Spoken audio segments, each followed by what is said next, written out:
জিন্দিগি এত গাফিল হইতে নাই, সারাক্ষণই খামখেয়ালি, হাসি মজাক ঠাট্টা। এত মাতাল, এত পাগল, এত প্রতিবন্ধী। তুমি প্রতিবন্ধীর দিকে তাকায় দেখো, পাগলের দিকে মাতালের দিকে তাকায় দেখো, সে তো সারাক্ষণ অ্যাবনর্মাল। কিন্তু ইমানদার মোমেন সুস্থ মানুষ, তার জিন্দিগির হিসাব থাকে, পরিকল্পনা থাকে। আমি হাসবো কেন, কাঁদবো কেন, আমি হাঁটবো কেন, বসবো কেন, আমি ঘুমাবো কতক্ষণ, আমি ডাকবো কতক্ষণ। আমার যদি জিন্দিগির কোনো হিসাব কিতাব না থাকে, এ তো অসুস্থ, এ তো পাগল মাতাল ভাইয়া। জিন্দিগি যার কোনো লক্ষ্য উদ্দেশ্য নাই, টার্গেট নাই, গন্তব্য নাই। কোত্থেকে আসলাম, কেন আসলাম, কে আমারে বানাইলেন, কেন বানাইলেন। আহা, এটা কি কোনো জিন্দিগি ভাইয়া? বলো ছেলেরা, রাতের বাজে 3টা তুমি ঘুমাও না, দিনের বাজে 10টা তুমি ওঠো না, এটা কি জিন্দিগি? রাত 3টা বাজে গেছে তুমি ঘুমাচ্ছ না কেন? সকাল 10টা বাজে গেছে তুমি উঠছো না কেন? তোমার ঘুমেরও কোনো সিস্টেম নাই, উঠারও কোনো সিস্টেম নাই। সারা রাত উলঙ্গ ছবি দেখে, নারী দেখে, জিনা ব্যভিচারের দৃশ্য দেখে নাফরমান ঘুমায় আসে। সকাল 10টা বাজে গেছে, উঠারও কোনো নাম নাই। আল্লাহ নবী সাল্লাল্লাহু আলাইহি ওয়াসাল্লাম বলছেন, খোদার কসম, নবীজি বলছেন যে ফজরের নামাজ পড়ে না সে খবিস। খবিস, এটা খবিস, খবিসান নফস। ওই ব্যক্তি খবিস, কাসলান, অলস। নবীজি বলছেন, যাকা রাজুলুন বালা শাইতানু ফি উযুনাইহি, যে ফজরের নামাজ পড়ে না, শয়তান তার 2 কানে পেশাব করে দেয়। শয়তান পেশাব করে দেয়। নবী সাল্লাল্লাহু আলাইহি ওয়াসাল্লাম বলেন, ফজরের নামাজ না পড়ে যেই নাফরমান ঘুম থেকে জাগে, ঘরের বাইরে বের হয়, সে শয়তানের, ইবলিসের পতাকা নিয়ে বের হয়। রায়াতুশ শাইতান, শয়তানের পতাকা নিয়ে বের হয়। এজন্য দোস্ত, আমরা এটা বোঝা উচিত। আমার কথা, প্রথম কথা এটা প্রত্যেকেই বোঝা উচিত, আমি মুসলমান, আমার একজন আল্লাহ আছেন, আমার শ্রেষ্ঠ রাসূল আছেন, আমার একটা কিতাব কোরআন আছে, আমার একটা ধর্ম ইসলাম আছে। 4টি সর্বশ্রেষ্ঠ নিয়ামত আমার আছে। আল্লাহ আমার রব, মুহাম্মদ সাল্লাল্লাহু আলাইহি সাল্লাম আমার রাসূল, কোরআন আমার কিতাব, ইসলাম আমার ধর্ম। এই 4টি সর্বশ্রেষ্ঠ নিয়ামত থাকার পর আমি পথহারা হব কেন?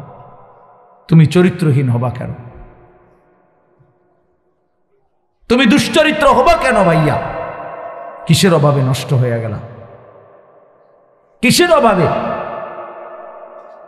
খোদার 365 দিনের 1 বছরে তোমরা যেই ছেলে কোনোদিন ফজরের নামাজ পড়লা না, প্রিয় ভাই, ইনসাফের সাথে বলো, এটা মুসলমান? মুসলমানের বাচ্চা তো নিকৃষ্ট হয়। তুমি কোনো মায়ের ঘরেও জন্ম নিছো, মুসলমানের ঘরে? 365 দিনে খোদার 1 বছর কোনোদিন মনে পড়লো না ফজরের নামাজের কথা? মুসলমান এত বড় গাদ্দার হয়? মুসলমানের বাচ্চা এত বড় নাফরমান হয়? আফসোসের বিষয়।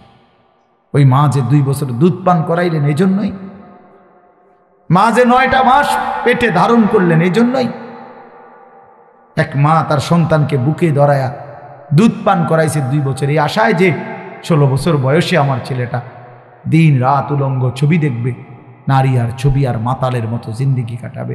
এই ছিল মার স্বপ্ন, এই ছিল মায়ের গর্ভে ধারণ, এর উদ্দেশ্য। ইনসাফ করো ভাইয়া, ইনসাফ করো দয়া করে দোস্ত। তোমার ভালো তোমাকেই বুঝতে হবে, তোমার কল্যাণ বুঝার তোমাকেই বুঝতে হবে। এই পৃথিবী স্বার্থপর, স্বার্থপর এই দুনিয়া।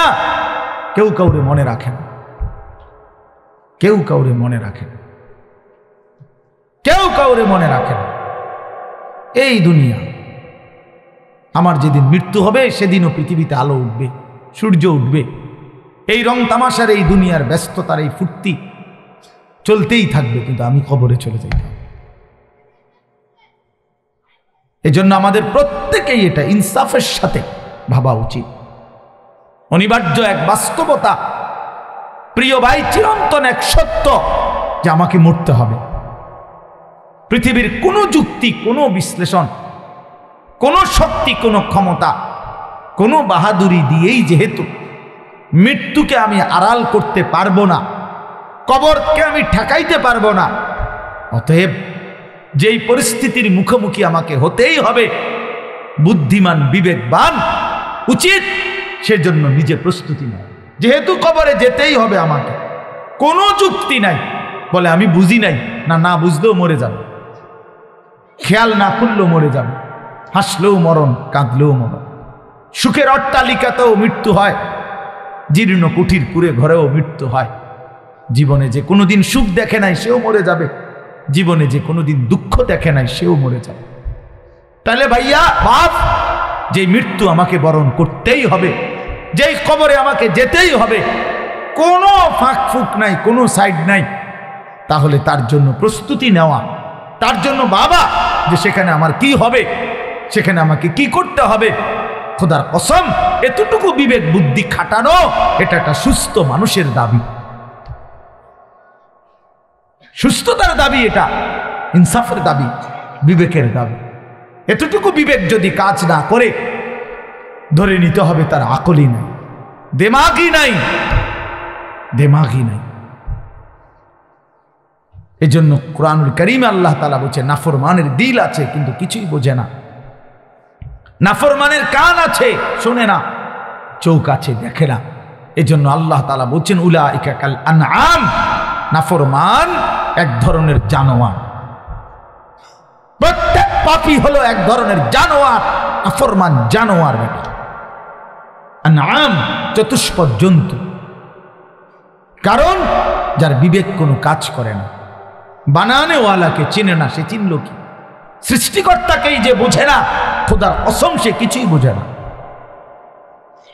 কিছুই বোঝে না। যার আল্লাহ নাই তার কিছুই নাই। আল্লাহকে হারিয়ে সব পেলেও কিছু পায় হয় না, আল্লাহকে পেয়ে সব হারালেও কিছুই হারায় না। জুতু মেরা তু সব মেরা। আমি এই জন্য অনুরোধ করছি, আলহামদুলিল্লাহ যথেষ্ট বয়ান হয়েছে। আমরা রাত গভীরে ইনসাফের সাথে এই যে কয়জন আমরা বসছি, প্রত্যেকের কাছে আমার কথা এটা, আমরা ভাবা উচিত। ইস্তাফতি কালবাক, নবী সাল্লাল্লাহু আলাইহি ওয়াসাল্লাম বলছেন, তোমার দিলকে প্রশ্ন করো, তোমার বিবেককে জিজ্ঞেস করো। এমনটাই হওয়া উচিত মুসলমান। তোমার বিবেক কি বলে? একটা ছেলে বেনামাজি, তুমি আইসা দাঁড়ায়া বলো, ভাইয়া একটা মিনিট তুমি মাইক ধরে বলো, মুসলমান এমনই হওয়া উচিত।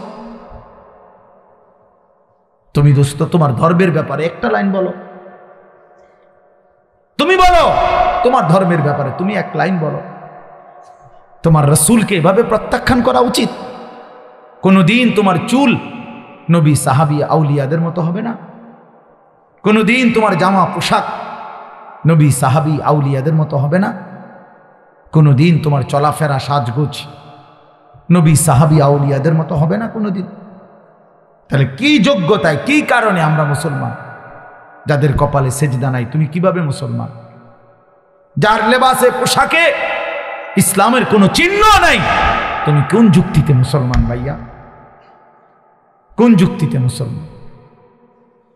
আল্লাহ নবী সাল্লাল্লাহু আলাইহি ওয়াসাল্লাম বলছেন, ফারকু মা বাইনানা ওয়া বাইনাল কুফরি আস-সালাহ। আমাদের মাঝে আর কাফেরের মাঝে পার্থক্য নামাজ। নামাজ মুমিন আর কাফেরের পার্থক্য করে। এটা কি মুসলমান না বেঈমান? এটার প্রমাণের চিহ্ন খোদার কসম ভোটার আইডি কার্ড না, জন্ম নিবন্ধন সনদ নয়, সেজদা। সেজদা এই কপাল দুনিয়ার কোনো কাজে ব্যবহার হয় না, পৃথিবীর কোনো উপার্জনের জন্য কপাল লাগে না। চাকরি, ব্যবসা, ক্ষেত খামার, অটো, সিএনজি, ফসল, দেশ বিদেশ। ভাইয়া ইনসাফের সাথে ভাইবা দেখো, বাবারাও ভেবে দেখেন, এই কপাল কোনো উপার্জনের কাজে ব্যবহার হয় না। উপার্জনের কাজে হাত ব্যবহার হয়, পাও ব্যবহার হয়, মেধা ব্যবহার হয়, যোগ্যতা ব্যবহার হয়। কপাল কোনো কামাই রোজগারের জন্য ব্যবহার হয় না।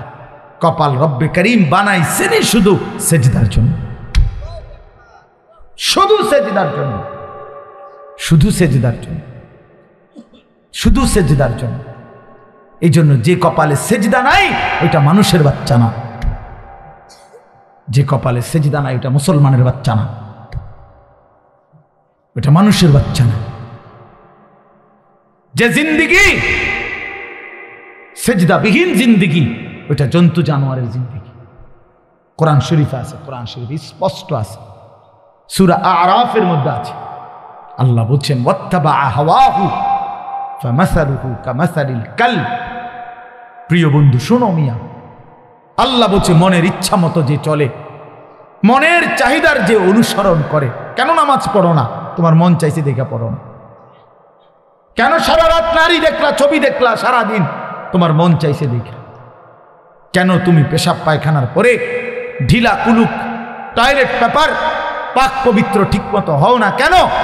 তোমার মন চাইছে দেখে। কেন তোমার জবানে একবারও তোমার মালিকের নাম উচ্চারণ হয় না? তোমার মন চাইছে, এই জন্য তুমি যা ইচ্ছা তাই করতেছ, কেউ তোমারে বাধা দিচ্ছে না।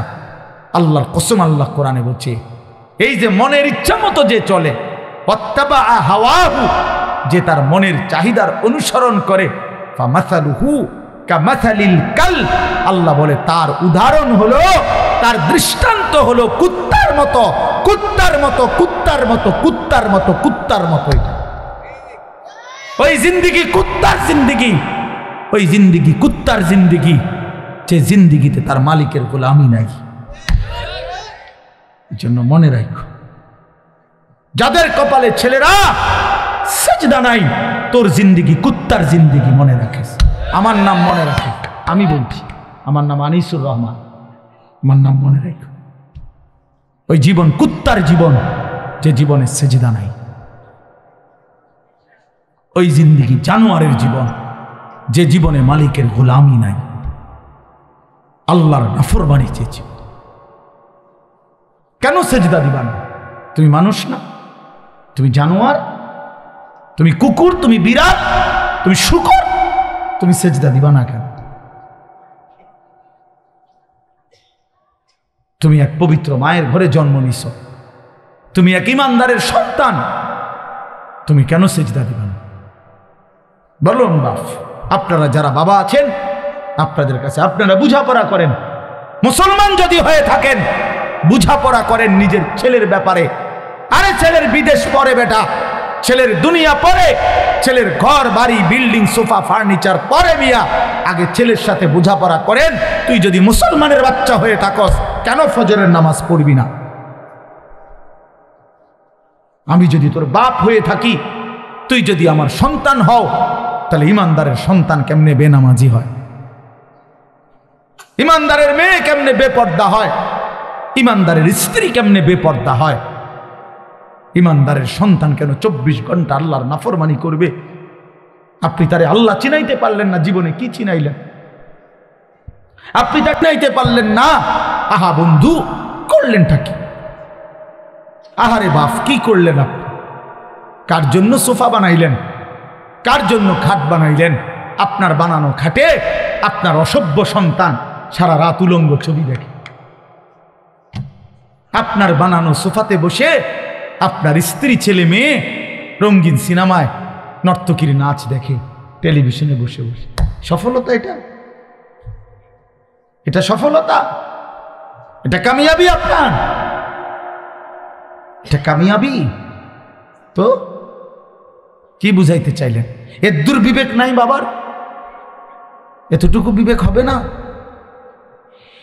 কোরআন শরীফে আছে সূরা হুদের মধ্যে, নূহ আলাইহিস সালাম ওনার বেঈমান সন্তানের জন্য যখন ডুবে যাচ্ছিল, দোয়া করছিল, ইন্না ইবনি মিন আহলি। এই শব্দটা বলছিল নূহ নবী, আল্লাহ ওই যে ছেলেটা ডুবে যাচ্ছে, এটা আমার পরিবার, আমার বংশধর, আমার সন্তান। এই কদ্দুর কথা শুধু কইছে, এক দূরে শুধু কইছে, আর কিচ্ছু বলে নাই যে আল্লাহ তারে মাফ করে দেন, তারে মুক্তি দিয়া দেন, তারে ডুবানির থেকে বাঁচায় দেন, কিচ্ছু কয় নাই। এই কথা এখানে শুধু কইছে, আল্লাহ ওই যে ছেলেটা আমার পরিবার, আমার সন্তান। মানে মনের আবেগে আর কিছু কইতেছে না। কোরআন শরীফে আছে আল্লাহ তাআলা কোরআনের আয়াত নাজিল করছে, আল্লাহ ওয়াহি নাজিল করছে, ইয়া নূহ, হে নূহ, ইন্নাহু লাইসা মিন আহলিক, সাবধান, ওটা তোমার সন্তান না। সরাসরি কোরআন, এটা তোমার সন্তান নয়। ইন্নাহু আমালুন গায়রু সালিহ, এটা বেআমল, গায়রু সালেহ। আমলে সালেহকে কি বলে? নেক আমল বলে। তাহলে আমলে গায়রে সালেহ এটাতে কি বলে? বদ আমল। এটা আপনারা বুঝছেন না কথা? এটা সহজ কথা। আল্লাহ বলছে ও বদ আমল, ও নাফরমান, অতএব ও আপনার সন্তান না। এজন্য আমি পরিষ্কার ছেলেদেরকে বলি, বাবা তোরা যারা বেনামাজি, তুই মুসলমানের সন্তান না। মনে রাখিস বেটা, তুই লাওয়ারিস, তুই বেওয়ারিস, তোর কোনো মা নাই, তোর কোনো বাবা নাই, তোর কোনো পিতৃ পরিচয় নাই। মোবাইলের ওই নর্তকী তোর পরিচয়, মোবাইলের ওই উলঙ্গ নারী তোর পরিচয় হইতে পারে না। তুই কোনো মুসলমানের বাচ্চা না, ইমানদারের সন্তান নাফরমান হয় না। মনে রাখো। দেখো নারী, দেখো আরো দেখো, 16 বছর বয়সেই এত নারী দেখে ফেললা, 18 বছর বয়সেই এত উলঙ্গ ছবি দেখে ফেললা, বাকি জিন্দিগি কি করবা? বাকি জীবনটা কি করবা? সব তো দেখেই লাইলা, সব তো দেখেই ফেললা, পৃথিবী তো বোগে করে ফেললা। এবার লাথি দিয়া ফেরেশতা জাহান্নামে ফেলানো ছাড়া আর বাকি কি? সব তো দেখেই লাইলা।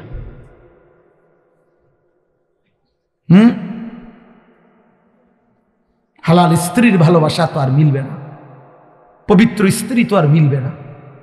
আল্লাহ কোরআনে ওয়াদা দিছে, যেই পুরুষ খবিস, অসৎ চরিত্রের, আল্লাহর ওয়াদা তার স্ত্রীও মিলবে খবিস।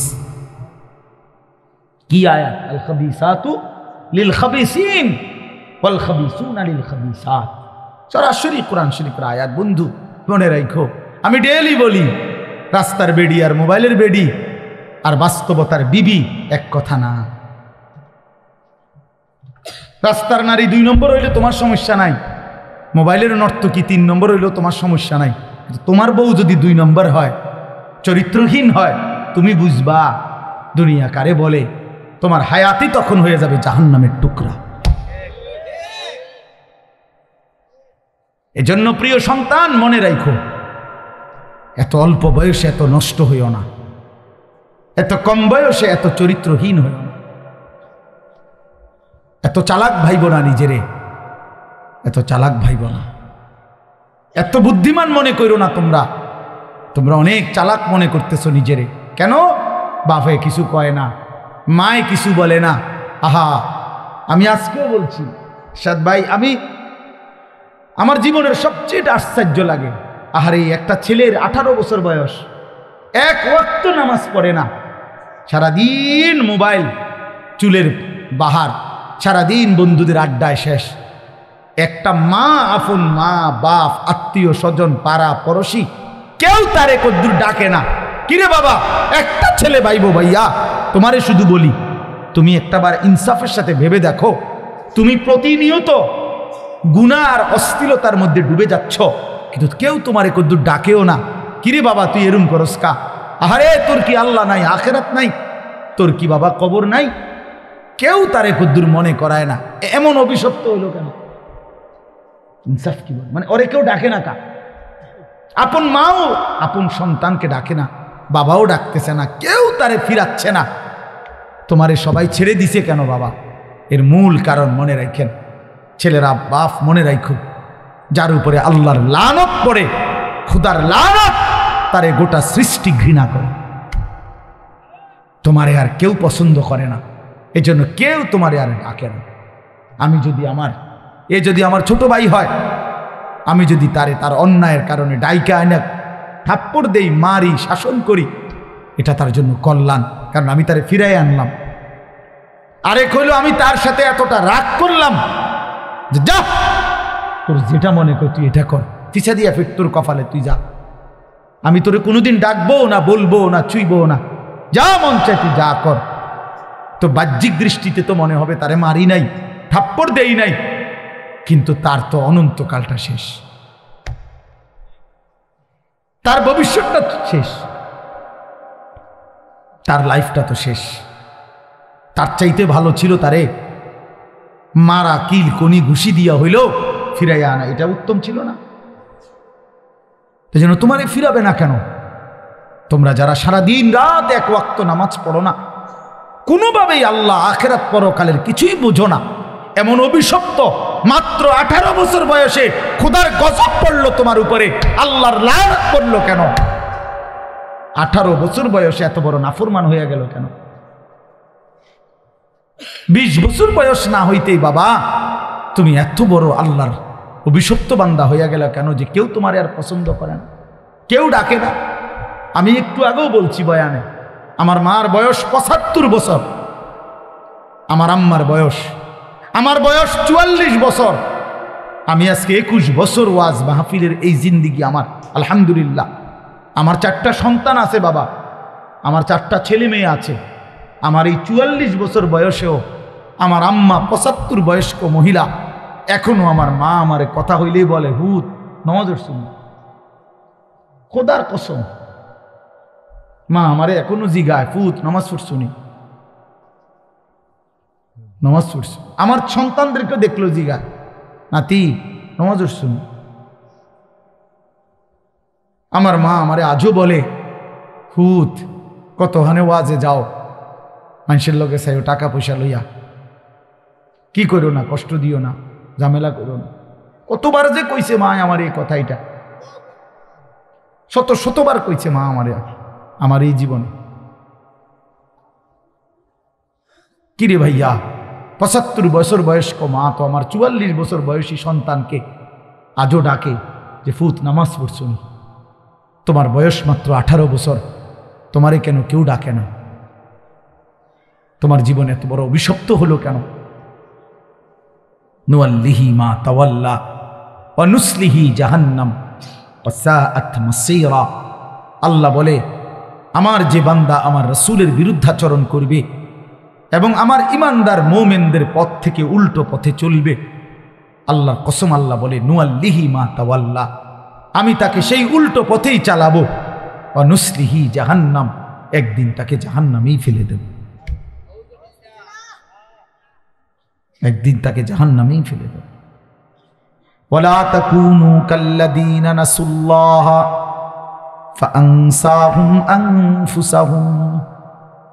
রব্বুল আলামিন বলেন ঈমানদার আমি আল্লাহকে এতটা ভুলে যেও না, বেশি দিন ভুলে গেলে আমি একদিন তোমাকে নিজের পরিচয় ভুলিয়ে দেব, আত্মপরিচয় ভুলে যাবা বান্দা, আর কোনোদিন মনে পড়বে না তুমি মুসলমান, আর কোনোদিন মনে পড়বে না তোমার কবর আছে, হাসর আছে, আখিরাত আছে, আর কোনোদিন পরকাল ভুলে দেব। ব্যস্ততম এই দুনিয়ায় কারাকারি কামড়াকামড়ি করতে করতে, দুনিয়া কারাকারি করতে করতে, দুনিয়ার নেশায় পড়ে থাকতে থাকতে একদিন কবরে পৌঁছায় দেব, আখিরাত ভুলায় দেব। আল্লাহাকুমুত তাকাসুর হাত্তা যুরতুমুল মাকাবির। আল্লাহ বলে বান্দা দুনিয়া বাড়ানোর নেশায় আখিরাত ভুলে গেলা, কিন্তু মনে রেখো এরই মাঝে একদিন কবরস্থানে পৌঁছে যাবা, ঠিকই একদিন কবরস্থানে চলে আসবা। কাল্লা সাউফা তা'লামুন, সেদিন কবরে আসলেই আমি আল্লাহ তোমাকে বুঝিয়ে দেব আমার প্রতিটা নাফরমানির শাস্তি। এজন্য প্রিয় বন্ধু, আমার মূল বক্তব্য এবার ইনসাফের সাথে বুঝেন। সবাই আলহামদুলিল্লাহ মনোযোগী হয়েছেন, আমরা কম হই কিন্তু মনোযোগী হইছি। এই যে আন্তরিকতা নিয়ে এখন শুনতেছেন, এবার একবার এতক্ষণের ধমকা ধমকি মূল মাকসাদ দোস্ত, খোদার কসম আমি কোনো কারোর সাথে ঝগড়া করে বসছি না। ঝগড়া করে বসছি ভাইয়া এমন তো না যে কারোর সাথে আমার কাজ্জা ঝগড়া হয়েছে। এই এতগুলো ধমকের মাকসাদ তো ফিরাইতে চাই, তোমার বিবেক জাগাইতে চাই, ইমানদারের বিবেক জাগাইতে চাই। এই জন্য এতগুলো শক্ত কথা বললাম। অর্থ হইল দিলটা জাগুক, ইনসাফ আসুক, বিবেক আসুক, জাগুক। তো যদি আমরা বুঝি আমরা মুসলমান, আমরা মুমিন, তাইলে বাপ আমাদের জিন্দিগি আখিরাত, আমাদের জীবন দুনিয়া না।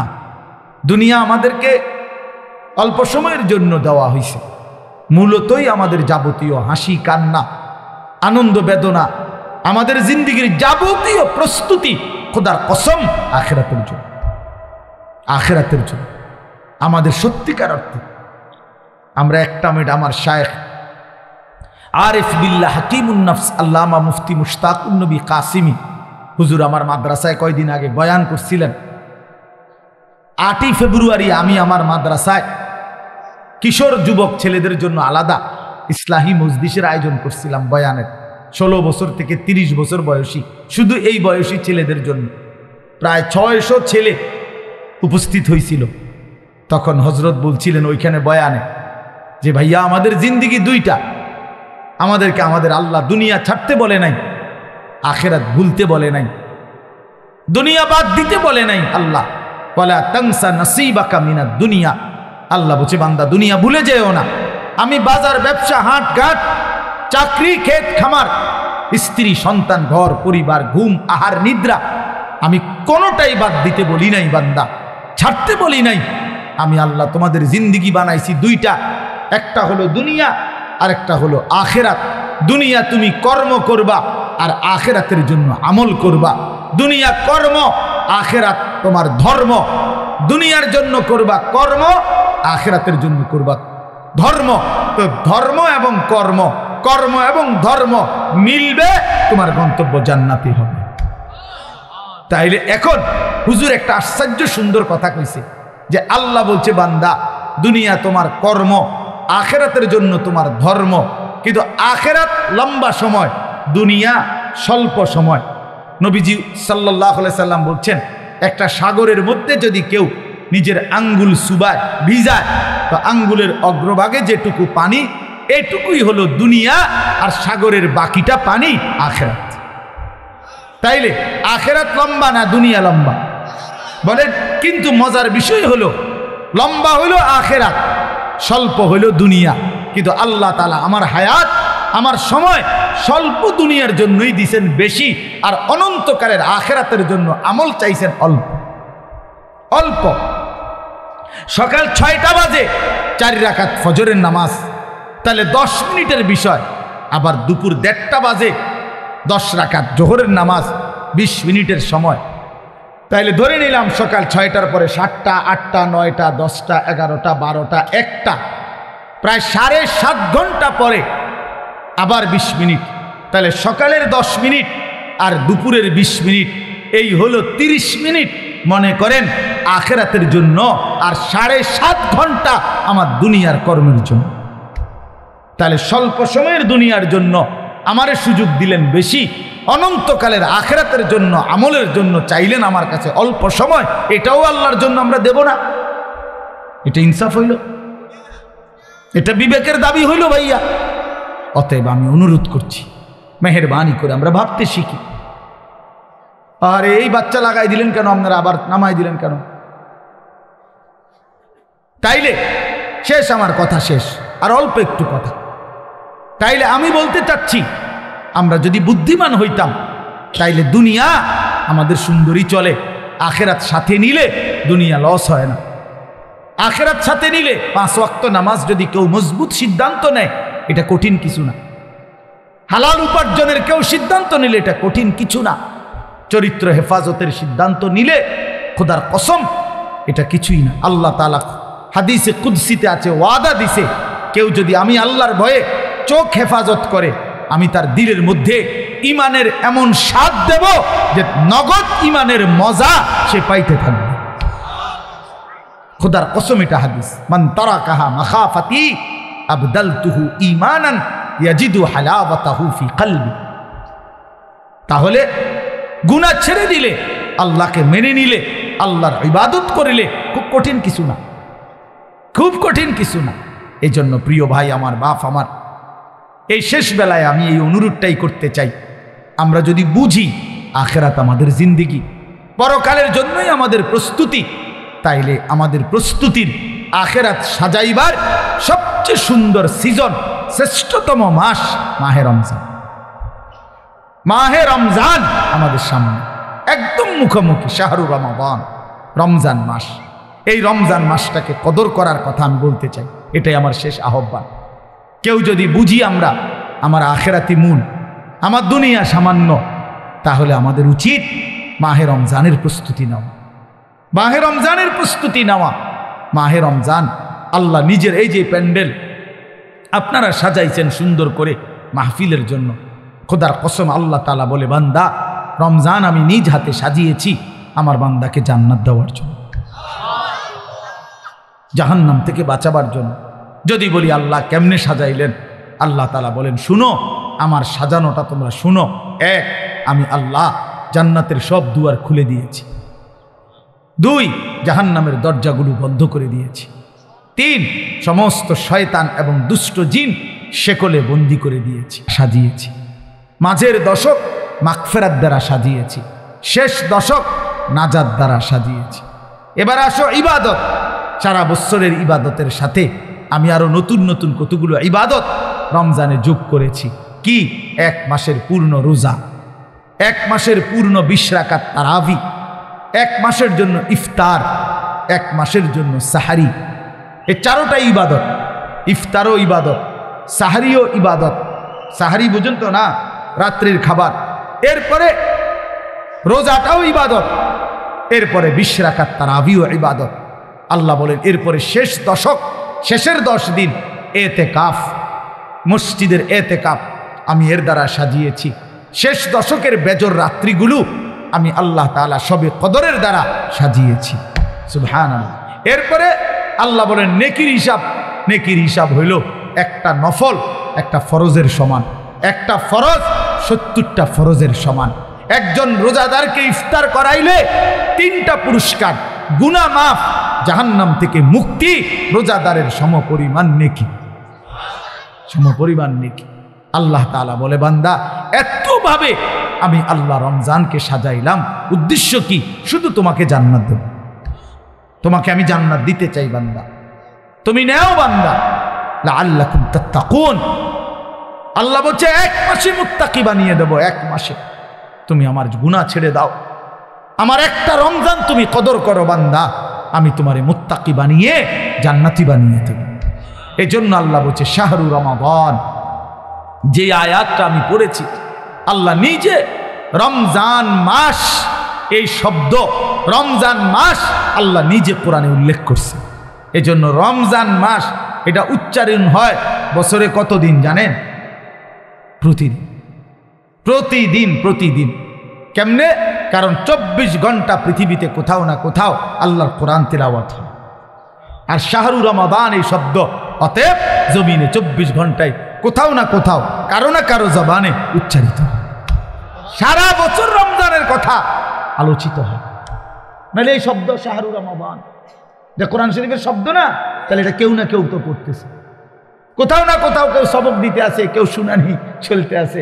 মানে 24 ঘন্টা আল্লাহর জমিনে সারা বছর এক আওয়াজ উচ্চারিত হয়, রমজান মাস, রমজান মাস, রমজান মাস, শাহরু রমাদান। আল্লাহ এবার বলে, বান্দা শুনো, এই মাসের পরিচয় আমি বললাম, আমার পরিচয় আমি দেই আমার মাসের। আল্লাযী উনজিলা ফীহিল কোরআন, এটা সেই মাস যে মাসে কোরআন নাজিল করা হয়েছে। কোরআন নাজিল করাতে এই মাস দামি। আমার শায়েখ আল্লামা মুফতি মুশতাকুন নবী সাহেব বলে যে দেখো, একটি রমজানে কোরআন নাজিল হয়েছিল, প্রত্যেক রমজানে কোরআন নাজিল হয় না। কোরআন তো একটি রমজানে, নবীজির বয়স তখন 40, ওই সময়ে একটা রমজান কোরআন নাজিল হয়েছিল। কিন্তু ওই 1 মাসে একবার কোরআন নাজিল হওয়ার কারণে কোরআনের বরকতে ওই মাস যতবারই পৃথিবীতে আসে ততবারই দামি হয়ে যায়। ওই একটি রাত শবে কদর, ওইটা তো একটা রাতে কোরআন নাজিল হয়েছিল, কিন্তু ওই রাত এটা এবার যতবারই আসে ঘুরে ঘুরে ততবারই ওই রাত দামি হয়ে যায়। এই জন্য কোরআন যে রাতের সাথে একবার লাগছে, এই রাত আজীবনের জন্য দামি হয়ে গেছে। কোরআন যেই মাসের সাথে একবার লাগছে, ওই মাস আজীবনের জন্য দামি হয়ে গেছে। কোরআন যেই বান্দার জীবনে একবার লাগবে, ওই বান্দাও আজীবনের জন্য দামি হয়ে যায়, দামি হয়ে যায়। হুদাল লিন্নাস ওয়া বাইয়িনাতিন মিনাল হুদা ওয়াল ফুরকান। আল্লাহ বলেন আমার কোরআনের 3টা বৈশিষ্ট্য, একটা হলো সারা পৃথিবীর মানুষের জন্য হেদায়েত, 2 নাম্বার হলো কোরআনের সমস্ত হেদায়েতের বাণী স্পষ্ট, কোনো অগোছালো, কোনো লুকোচুরি, কোনো সংক্ষিপ্ত অপূর্ণাঙ্গ কোনো কথা নাই, সব স্পষ্ট। আর 3 নাম্বার হলো কোরআনই হচ্ছে একমাত্র সত্য মিথ্যা, ন্যায় অন্যায়, জায়েজ না জায়েজ, হালাল হারাম, বৈধ অবৈধ, উচিত অনুচিতের মাপকাঠি, ফুরকান। ফুরকান। এজন্য এই তোমরা যারা স্কুলে পড়ো, কলেজে পড়ো ভাইয়া, ইউনিভার্সিটিতে পড়ো, কোনো আপত্তি নাই, তবে এইটা মনে রাখো বন্ধু, কোরআনুল কারীমের জ্ঞান যে অর্জন করতে পারে নাই, কোরআন যে ধরতে পারে নাই, কোরআন যে ছুঁইতে পারে নাই, তুমি ন্যায় অন্যায় চিনো নাই, সত্য মিথ্যা তোমার কাছে স্পষ্ট না। খোদার কসম, পৃথিবীর আর কোনো বই, আমি চ্যালেঞ্জ করলাম এখানে এখন, পৃথিবীর আর কোনো বই দিয়ে, পৃথিবীর আর কোনো গ্রন্থ দিয়ে সত্য মিথ্যা, ন্যায় অন্যায়, জায়েজ না জায়েজ, হালাল হারাম, বৈধ অবৈধ, উচিত অনুচিত নির্ধারণ করা যায় না। না, বাংলা বই দিয়ে হবে না, এটা অঙ্ক বই দিয়ে হবে না, ইংরেজি বই দিয়ে হবে না, একমাত্র আল্লাহর কোরআন। বৈধ অবৈধ নির্ধারণ করে আল্লাহর কোরআন, হালাল হারাম নির্ধারণ করে আল্লাহর কোরআন, উচিত অনুচিত নির্ধারণ করে আল্লাহর কোরআন, ফুরকান এটা। এজন্য কোরআন বঞ্চিত, সে সত্য মিথ্যা, আলো অন্ধকার থেকে বঞ্চিত। বঞ্চিত লোক দেখানো যা মন চায়, অমুক ভদ্রলোকে কইছে এটা সুন্দর, এই তো কয় সুন্দর, ইয়াহুদির বাচ্চা কইছে এটা চমৎকার, হেও কয়টা চমৎকার, খ্রিস্টানের বাচ্চা কইছে এটা যৌক্তিক, হেও কয়টা যৌক্তিক, হেও কয়টা যৌক্তিক, কারণ তার কাছে তো মূল কষ্টি পাথর আল্লাহর কোরআন নাই। এবার যেই বেঈমান যেটা কয় ওইটাই ভালো না। এই জন্য দেখেন না, আমাদের যেই ছেলেদের কোরআন সুন্নাহর আলোকে নবী সাহাবীদের চুল থেকে যারা বঞ্চিত, তাদের আর চুলের নির্ধারিত কোনো স্টাইল নাই, যখন যেটা দেখে, যেটা ভালো লাগে। দেখেন যারা নবী এবং সাহাবী আউলিয়াদের পরনের পোশাক থেকে বঞ্চিত, তাদের আর নির্ধারিত কোনো প্যান্ট আর শার্টের মডেল নাই, যখন যেটা ভালো লাগে ওইটাই কিনবে, যখন যেটা চলাফেরা ভালো লাগে সেটাই ভালো লাগে। তার মানে আল্লাহ থেকে বঞ্চিত, রাসূল থেকে বঞ্চিত, তো সে সত্য সঠিক ইনসাফ ন্যায়পরায়ণতা থেকে বঞ্চিত, বঞ্চিত। সর্বশেষ কথা হইল, আল্লাহ বলেন ফামান শাহিদা মিনকুমুশ শাহরা ফালিয়াসুমহু, অতএব আমার বান্দা তোমাদের যারাই রমজান মাসে আসবা, পৌঁছবা, তোমরা রোজা রাইখো, আমার হুকুম মাইনো। আল্লাহ বলেন, আল্লাহ যেন মহব্বত করে বলছে, বান্দা রোজা রাইখো, বান্দা আমি তোমারে মুত্তাকি বানাবো, আমি তোমারে জান্নাতি বানাবো, আমি তোমারে জান্নাতি বানাবো। এজন্য দোস্ত, এই শেষ বেলায় আমার এই শেষ কথা এটাই, আমাদের সামনে মাহে রমজান, তোমরা যারা কিশোর নওজোয়ান আছো বাপ, তোমাদের কাছে অনুরোধ, রমজানকে মনে করে সামনে রেখে তোমরা তোমাদের জিন্দিগি বদলাও। এই জীবন এভাবে চললে হবে না ভাইয়া, তুমি সুখ পাইবা না। কোনো বেঈমান দুনিয়াতে ইজ্জত পায় না, আখেরাতে তো কিছুই নেই। কোনো সুদখোরকে কেউ সম্মান করে না, কোনো চরিত্রহীন লম্পটকে কেউ সম্মান করে না ভাইয়া, কেউ রে না। মানুষ মন্দকে মন্দই বলে, মানুষ উত্তমকে উত্তমই বলে। কোনো লম্পট চরিত্রহীন, কোনো মদখোর গাঁজাখোরকে কেউ জুনায়েদ বাগদাদি বলে না, কেউ বাইজিদ বুস্তামি বলে না, বাটফারকে বাটফারই বলে, নেককারকে নেককারই বলে। মানুষ আলোকে আলো বলে, অন্ধকারকে অন্ধকার বলে। এখন যে কোনো মানুষকে জিজ্ঞাসা করলে সে বলবে অন্ধকার, দিনের আলোকে দিনের আলোই বলে। এজন্য সাদাকে মানুষ সাদাই বলে, কালোকে মানুষ কালোই বলে। তার মানে আমরা আরবিতে পড়ছি অফিকা উয়ুবুন ওয়ালিন্নাসে আয়ুনুন, তোমারও দোষ আছে, মানুষেরও চোখ আছে, এটা আরবি প্রবাদ। তার মানে তুমি বাইব না, তুমি বুদ্ধিমান, বাকিরা বোকা না। সবাই ভাতে খায়, তুমি কেবল ভাত খাও, বাকিরা সবাই সিরা খায়। বিষয়টা এমন না, সবাই ভাতেই খায়, কাজে বুঝবে না কেন, বুঝবে না কেন? আল্লাহ নবী সাল্লাল্লাহু আলাইহি সাল্লাম বলছেন, অন্ধকারে একাকিত্বে যে গুনাহ করে, খোদার কসম আল্লাহ নবী বলছে দিনের আলোতে আল্লাহ তাআলা তার চেহারার মধ্যে সেই অপরাধের চিহ্ন ভাসিয়ে দেয়। এজন্য মানুষ দেখলেই কয় নাফরমানি তো করছে, গাঁজা তো খাইছে, নেশা তো করছে গোপন কোনো জায়গায়, কিন্তু বাইরে হইলে মানুষ চেহারার দিকে তাকাইলেই বলে, দেখতেই বোঝা যায় ফুটটা খোর,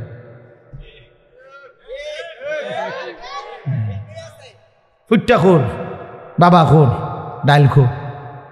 হ্যাঁ, বুঝেন নাই? চেহারা দেখলেই বোঝা যায়। আমি তো এই জন্য অনেক সময় বলি যে অনেক ছেলে আছো তোমরা, তোমাকে সমবয়সী বন্ধু, তোমার চুল এবং তোমার স্টাইল দেখে কয় দোস্ত তোরে সেরকম লাগে। তা আমি বলি যে তুমি একটাবার জিঙ্গাইলা না দোস্ত, সেরকম তো লাগে বুঝলাম, সেটা কেনা সে কে যার মতো লাগে, সে কে? তুমি তো আমার একটা কারো না কারো মতোই কইতে চাইছো যে সেরকম লাগে, তো সেরকমটা কে, সে কে? তাইলে দেখবা সে কইব দোস্ত তোমারে ফুট্টাখোর বাবাখোরের মতো লাগে, তোমারে ডাইলখোর নেশাখোরের মতো লাগে, ইয়াবাখোর লম্পটের মতো লাগে বেটা। এই জন্য দুশ্চরিত্রকে কেউ ইজ্জত করে না, বেহায়া নারীকে কেউ সম্মান করে না। কোনো বেপর্দা নারীকে দেখে রাস্তার কোনো লম্পট, কোনো বখাটে দুশ্চরিত্র মানুষ যারা নারীকে দেখে, বেহায়া বেপর্দা নারীকে, তাকে নিয়ে কেউ রাবেয়া বসরির কল্পনা করে না, রাবেয়া বসরির কল্পনা করে না, তাকে নিয়ে অসভ্য কল্পনাই করে, উলঙ্গ কল্পনাই করে। এই জন্য ভাইয়া নিজের কদর করো, এটা উপলব্ধির বিষয়, এটা উপলব্ধির বিষয়। আল্লাহ আমাদেরকে বুঝ দান করেন। আল্লাহ তাআলা আজকের এই মাহফিল ভরপুর কবুল করে নেন। যাদের ভালোবাসায়, যাদের আয়োজনে, যাদের আন্তরিক প্রচেষ্টায় মাহফিল হয়েছে, আল্লাহ তাআলা সকলকে উত্তম বিনিময় দান করেন। আগামী দিনেও আল্লাহ তাআলা এই মাহফিলকে কায়েম দায়েম করে দেন। আমরা সবাই রমজানকে কদর করব তো ইনশাআল্লাহ, বলেন ইনশাআল্লাহ। ও যেন ওই সাদা গেঞ্জি ছেলে একটা মিনিটের জন্য মোবাইলটার থেকে চোখ সরাইছে। মানুষরে বললাম না, জানোয়াররে বললাম, সমস্যা না।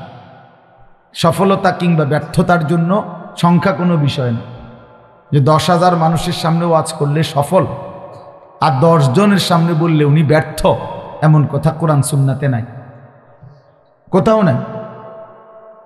বরং সফলতা কিংবা ব্যর্থতার জন্য আল্লাহ তাআলা কবুল করলেন কিনা সেটা দেখার বিষয়, সেটা দেখার বিষয়। এজন্য দোস্ত অনুরোধ আমার, অল্প হোক কথা, কিন্তু মনোযোগ দিলে বরকত, মনোযোগ দিলে বরকত। যে যত বেশি তাকায়া শুনবে আল্লাহ তাআলা তার জিন্দিগি তত বরকত দিবে। এটা বাস্তবতা, এটা বাস্তবতা। মোবাইল আমাদের জিন্দিগির সাথে 24 ঘন্টার জন্য মিশে গেছে, এটা আসলেই উচিত না। একটা মানুষের জিন্দিগি কোনো মুহূর্তেই মোবাইল থেকে আলাদা থাকবে না, এটা কেমন ইনসাফের কথা হলো? আল্লাহর কথা হচ্ছে, কোরআনের কথা হচ্ছে, ওলামায়ে কেরাম নসিহত করতেছেন, এই সময়ও যদি আমার দিল আন্তরিক না হয় আর হবে কখন, আর হবে কখন? কোরআনুল কারীমের মধ্যে আছে, আল্লাহ তাআলা বলেন ফাবিআইয়ি হাদীসিন বা'দাহু ইউমিনুন। আল্লাহ তাআলা বলেন, বান্দা এই কোরআনের চাইতে দামি আর কোন কথা বললে তুমি বিশ্বাস করতা? তুমি বলো। আল্লাহ নিজে জানতে চাচ্ছে আমাদের কাছে। ফাবিআইয়ি হাদীস, 23টা বছর আমি আল্লাহ কোরআন নাজিল করলাম, সর্বশ্রেষ্ঠ ফেরেশতাকে দিয়ে নাজিল করলাম, জিবরাইল, সর্বশ্রেষ্ঠ রাসূলের কাছে নাজিল করলাম, 23 বছর নাজিল করলাম, 30 পারা কোরআন নাজিল করলাম। আল্লাহ তাআলা জানতে চাচ্ছে আমাদের কাছে, বান্দা বলো না এরপরে এর চাইতে দামি আর কোন কথা বললে তুমি ঈমান আনতা, বিশ্বাস করতা, মেনে নিতা? তুমি বলো, তুমি বলো। এজন্য কোরআনুল কারীমের প্রতি আন্তরিক হওয়া, আল্লাহর কথার প্রতি সর্বোচ্চ মনোযোগী হওয়া, এটা আল্লাহর আদেশ, কোরআন শরীফের আদেশ। ওয়া ইদা কুরিআল কুরআনু ফাসতামিউ লাহু ওয়া আনসিতু লাআল্লাকুম তুরহামুন। আল্লাহ তাআলা কোরআনে বলছে, যখন কোরআন পড়া হয় তখন তোমরা ফাসতামিউ লাহু, মনোযোগ দিয়ে শোনো, এবং ওয়া আনসিতু, চুপ থাকো, লাআল্লাকুম তুরহামুন, অবশ্যই তোমাদের উপরে রহমত বর্ষিত হবে। তাইলে দোস্ত এটা জরুরি, একজনই শুনুক, আমার কোনো অসুবিধা নাই, কিন্তু মনোযোগ দিয়ে শুনুক। গাফেল কোনোদিন লাভবান হয় না। এ খামখেয়ালি করতেছে, কেন হাসে, কেন কাঁদে। এখন মনে করেন রাত 11টা বাজে, এখন এত রাত্রে বুট খাওয়ার কি যুক্তিকতা? না কথার কথা, ইনসাফ করে বলেন। ভাইয়া মস্কারি করো না, ভাবতে শেখো। একটা বিবেক কি বলে? রাত 11টা বাজে, এটা কি যৌক্তিকতা হইতে পারে? আল্লাহর কথার প্রতি খামখেয়ালি, এই অপদার্থই থেকে যায়। এই জীবনেও কোনোদিন জিন্দিগি সুন্দর হয় না, গাফেলের জীবন কখনোই সুন্দর হয় না। এই খামখেয়ালি আর কি, অবহেলা। কোরআন শরীফে আছে, আল্লাহ তাআলা স্পষ্ট বলছেন, যত লোক জাহান্নামী হবে, সমস্ত জাহান্নামী ব্যক্তির একত্রিত পরিচয় আল্লাহ বলছেন উলাইকা হুমুল গাফিলুন, এরা মূলত গাফেল। এজন্য ভাইয়া বুট বাদামও খাইও না। আমার কথা হলো অল্প সময় দিল দিয়ে আন্তরিকতা নিয়ে নিজের ভালো, নিজের কল্যাণের জন্য আল্লাহর কথা শুনলে বরকত হবে। আল্লাহর কথা শুনলে বরকত হবে। লাআল্লাকুম তুরহামুন, আল্লাহ বলছে মনোযোগ দিলে, চুপ থাকলে আমি আল্লাহ তোমাদের উপরে রহমত বর্ষণ করব, রহমত বর্ষণ করব। কোরআন শরীফে আছে স্পষ্ট, ওমান আযলামু মিম্মান যুক্কিরা বিআয়াতি রাব্বিহি সুম্মা আ'রাযা আনহা, তার চাইতে বড় জালেম পাপী আর কেউ হইতে পারে না, যার সামনে আল্লাহর কোরআন তেলাওয়াত করা হয় অথচ সে তার থেকে বিমুখ, অমনোযোগী। খোদার কসম আল্লাহ বলছে সে সবচেয়ে বড় জালেম। ইন্না মিনাল মুজরিমিনা মুনতাকিমুন, আল্লাহ বলেন এমন পাপী, এমন নাফরমান থেকে আমি নিজে প্রতিশোধ নেব, প্রতিশোধ নেব। তার মানে জীবনভর আল্লাহ তাআলা এটা ওয়াদা দিয়ে রাখছে, আমার কথার প্রতি অবজ্ঞা করলা, তোমার প্রতিশোধ আমি নেব, তোমার বরবাদি তুমি দেখবা নিশ্চয়। এই জন্য আমরা আন্তরিক হওয়া চাই আল্লাহর কথার প্রতি।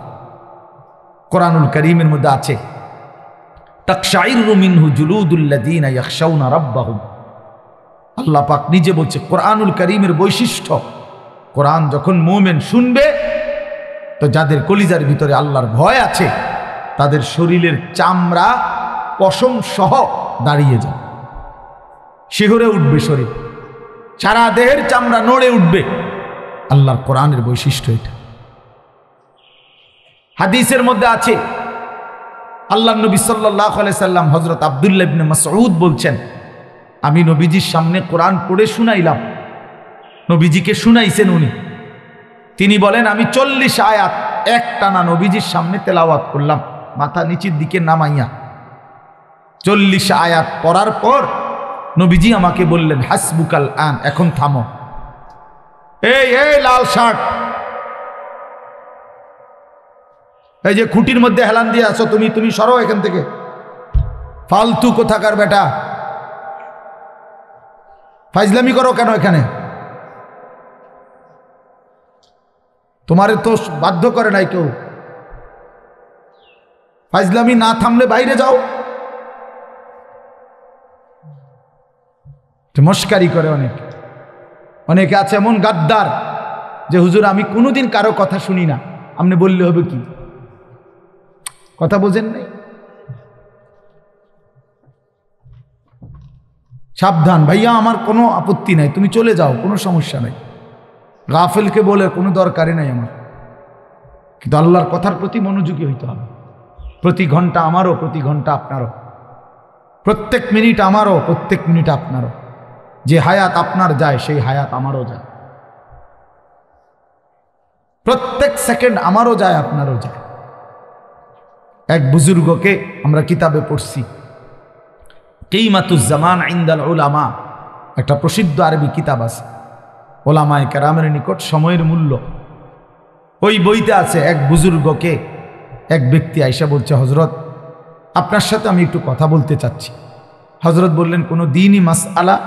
বললেন না, এমনি একটু কথা বলুন। উনি বলছেন, তাহলে তুমি সূর্যকে যেটুকু সময় তুমি কথা বলবো ওইটুকুর জন্য থামায় রাখো। কসম আমরা কিতাবে পড়ছি। উনি বলছে তুমি সূর্যকে থামায় রাখো, যেটুকু সময় তুমি আমার সাথে কথা বলবা ওইটুকু সময়ের জন্য যদি তুমি সূর্যের গতি থামায় রাখতে পারো তাহলে কথা বলতে পারো, নাই তো আমার এইটুকু সময় তুমি নষ্ট করার কোনো অধিকার রাখো না। এই 20 মিনিট তো আমার সময়, তুমি আমার সেই 20 মিনিট নষ্ট করবা কেন? এই আধা ঘন্টা তো আমার টাইম, তুমি আমার হায়াতের আধা ঘন্টা নষ্ট করবা কেন? হ্যাঁ, প্রয়োজনীয় মাসআলা হলে বলতাম, শুধু শুধু কথা, শুধু শুধু কি জামা এটা, জাফানি টরে কত দিয়া লইছেন? 260 টাকা। ধুর মিয়া, 220 টাকা দিয়া সিল্লাইয়া বেছে। হ্যাঁ, আমারে কইতেন কয় গজ লাগবে মিয়া? হ্যাঁ, আমার পরিচিত কত দোকান আছে। হ্যাঁ, এই মানে এই বলতেছি এটার উপরে বেডার এটা সিলাইয়া আজকে 3 মাস হয়ে গেছে, জামাটা পরে হে এখন 220 টাকা দিয়ে কাপড় কিনে। এগুলা অপ্রয়োজনীয় কথা না, বেহুদা কথা, অনর্থক কথা। এই জন্য দোস্ত ভাইয়া,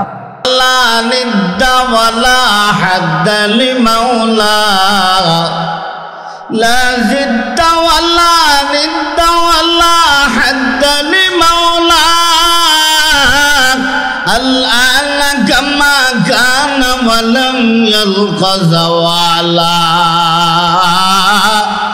الآن كما كان ولم يلق زوالا لا إله إلا الله محبت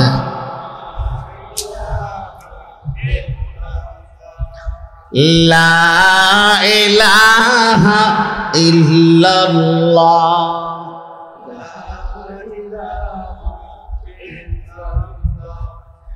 لا إله إلا الله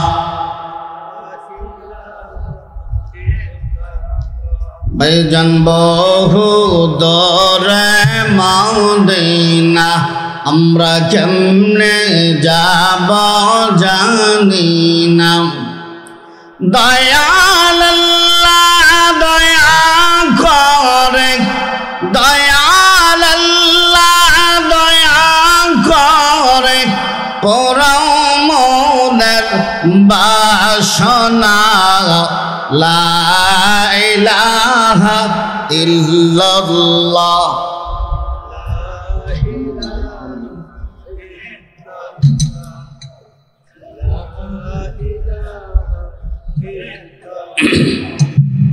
لا إله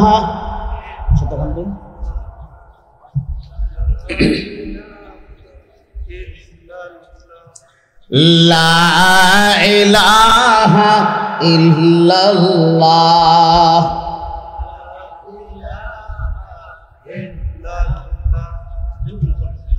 سبحان الله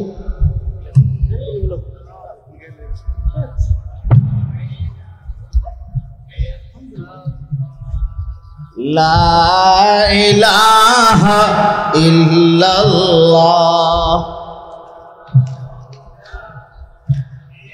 لا إله إلا الله محمد رسول الله صلى الله عليه وسلم صدق الله مولانا العظيم ঐতিহ্যবাহী পশ্চিম সপাড়া বাইতুন নূর জামে মসজিদের উদ্যোগে 15তম বার্ষিক তাফসিরুল কোরআন ওয়াজ ও দোয়ার মাহফিলের সম্মানিত সভাপতি, আজকের প্রধান তাফসির কারক, আন্তর্জাতিক খ্যাতিসম্পন্ন মুফাসসিরে কোরআন, বিশিষ্ট ইসলামী চিন্তাবিদ আলহাজ হযরত মাওলানা মুস্তাক ফয়েজি পীর সাহেব নাগাজ দরবার শহীদ কুমিল্লা, মুআজ্জিজ মুকাররম উলামায়ে কেরাম, উপস্থিত সমাবেত সর্বস্তরের প্রাণপ্রিয় মুসলমান ভাইয়েরা,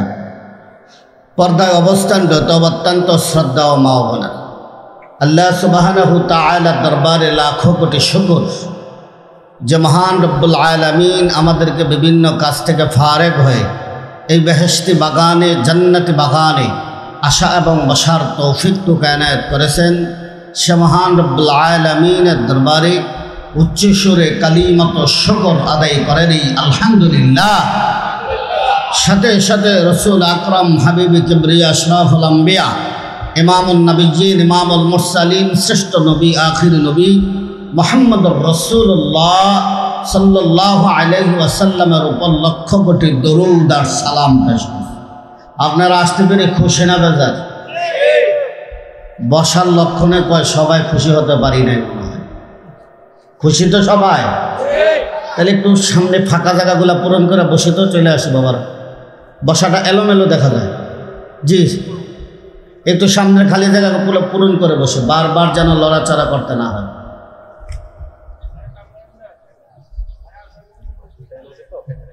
হ্যাঁ হ্যাঁ, যেখানে ফ্যান আছে ফ্যানের নিচেই বসেন, ফাঁকা জায়গাগুলো পূরণ করে বসে।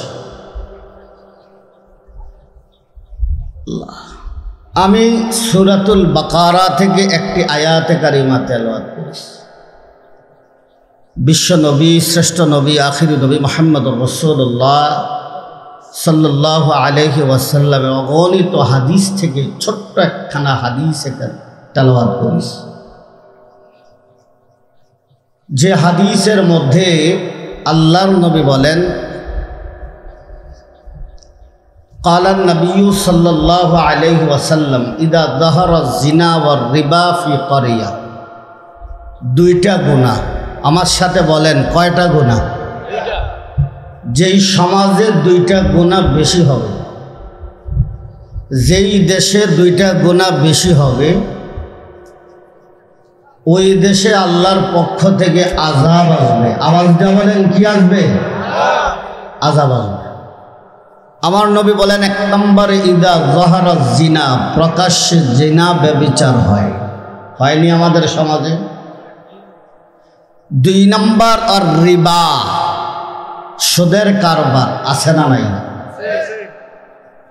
এই দুইটা গুনাহ যেই সমাজে বেশি বেশি হবে, যেই দেশে বেশি বেশি হবে, ওই সমাজে কি হবে? কদ আহাল্লু বিআনফুসিহিম আযাব আল্লাহ। কি আসবে? আর জোরে বলেন কি আসবে?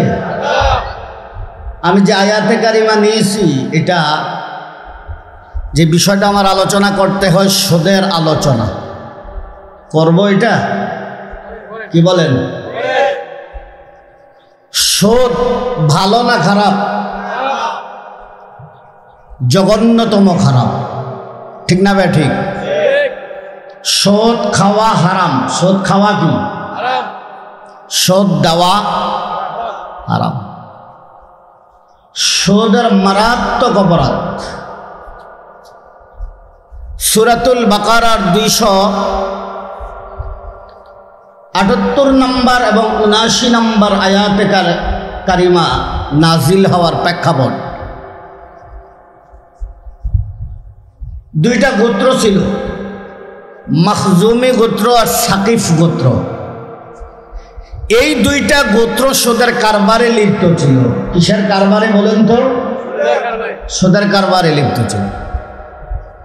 ফালাম্মা জাআল ইসলাম দাখালু ফি, দোনোটা গোত্রই যখন ইসলাম গ্রহণ করেছে, কি গ্রহণ করেছে? ইসলাম গ্রহণ করেছে। সাকিব গোত্র মখজুমি গোত্রকে বলে সুদের বকেয়া আদায় করো।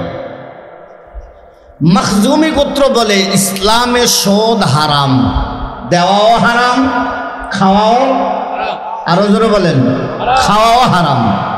আমরা ইসলাম গ্রহণ করেছি, এখন আর সুদ দেব না। আত্তার ইবনে ইয়াসির আল্লাহর নবীর কাছে যখন চিঠি লিখলেন, পড়তেছেন, তখন এই আয়াতে কারিমা 278 নম্বর আয়াত, 279 নম্বর আয়াতে কারিমা নাজিল হয়। আল্লাহ তাআলা বলেন, ইয়া আইয়ুহাল্লাযীনা আমানু তাকুল্লাহ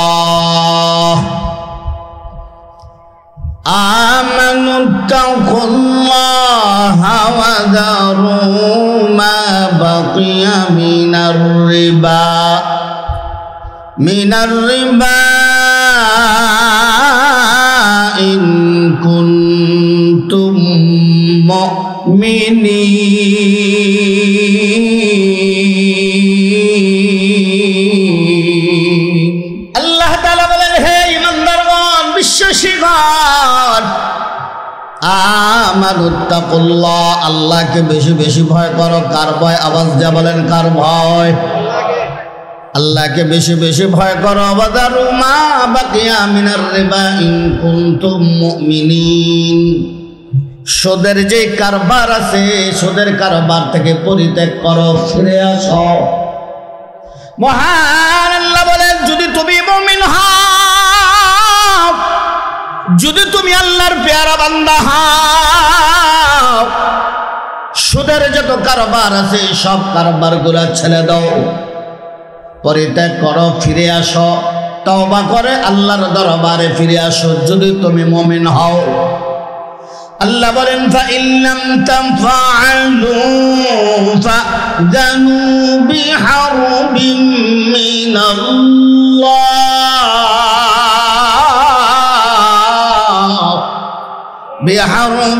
মিনাল্লাহি ওয়া রাসূলিহি।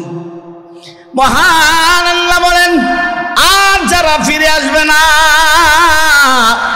সুদের কারবার থেকে ফিরে আসবে না, সুদ বন্ধ করবে না, সুদ খাওয়া বন্ধ করবে না, সুদ খাওয়া ছেড়ে দেবে না, সে যেন আল্লাহর রাসূলের সাথে যুদ্ধ করার জন্য প্রস্তুতি হয়ে যায়। আল্লাহর রাসূলের জন্য যুদ্ধ করার জন্য তাদের সাথে প্রস্তুত গ্রহণ করে। পৃথিবীর বুকে এমন কেউ আছে নাকি আল্লাহর সাথে যুদ্ধ করার? বলেন তো, আরো জোরে বলেন, আছে?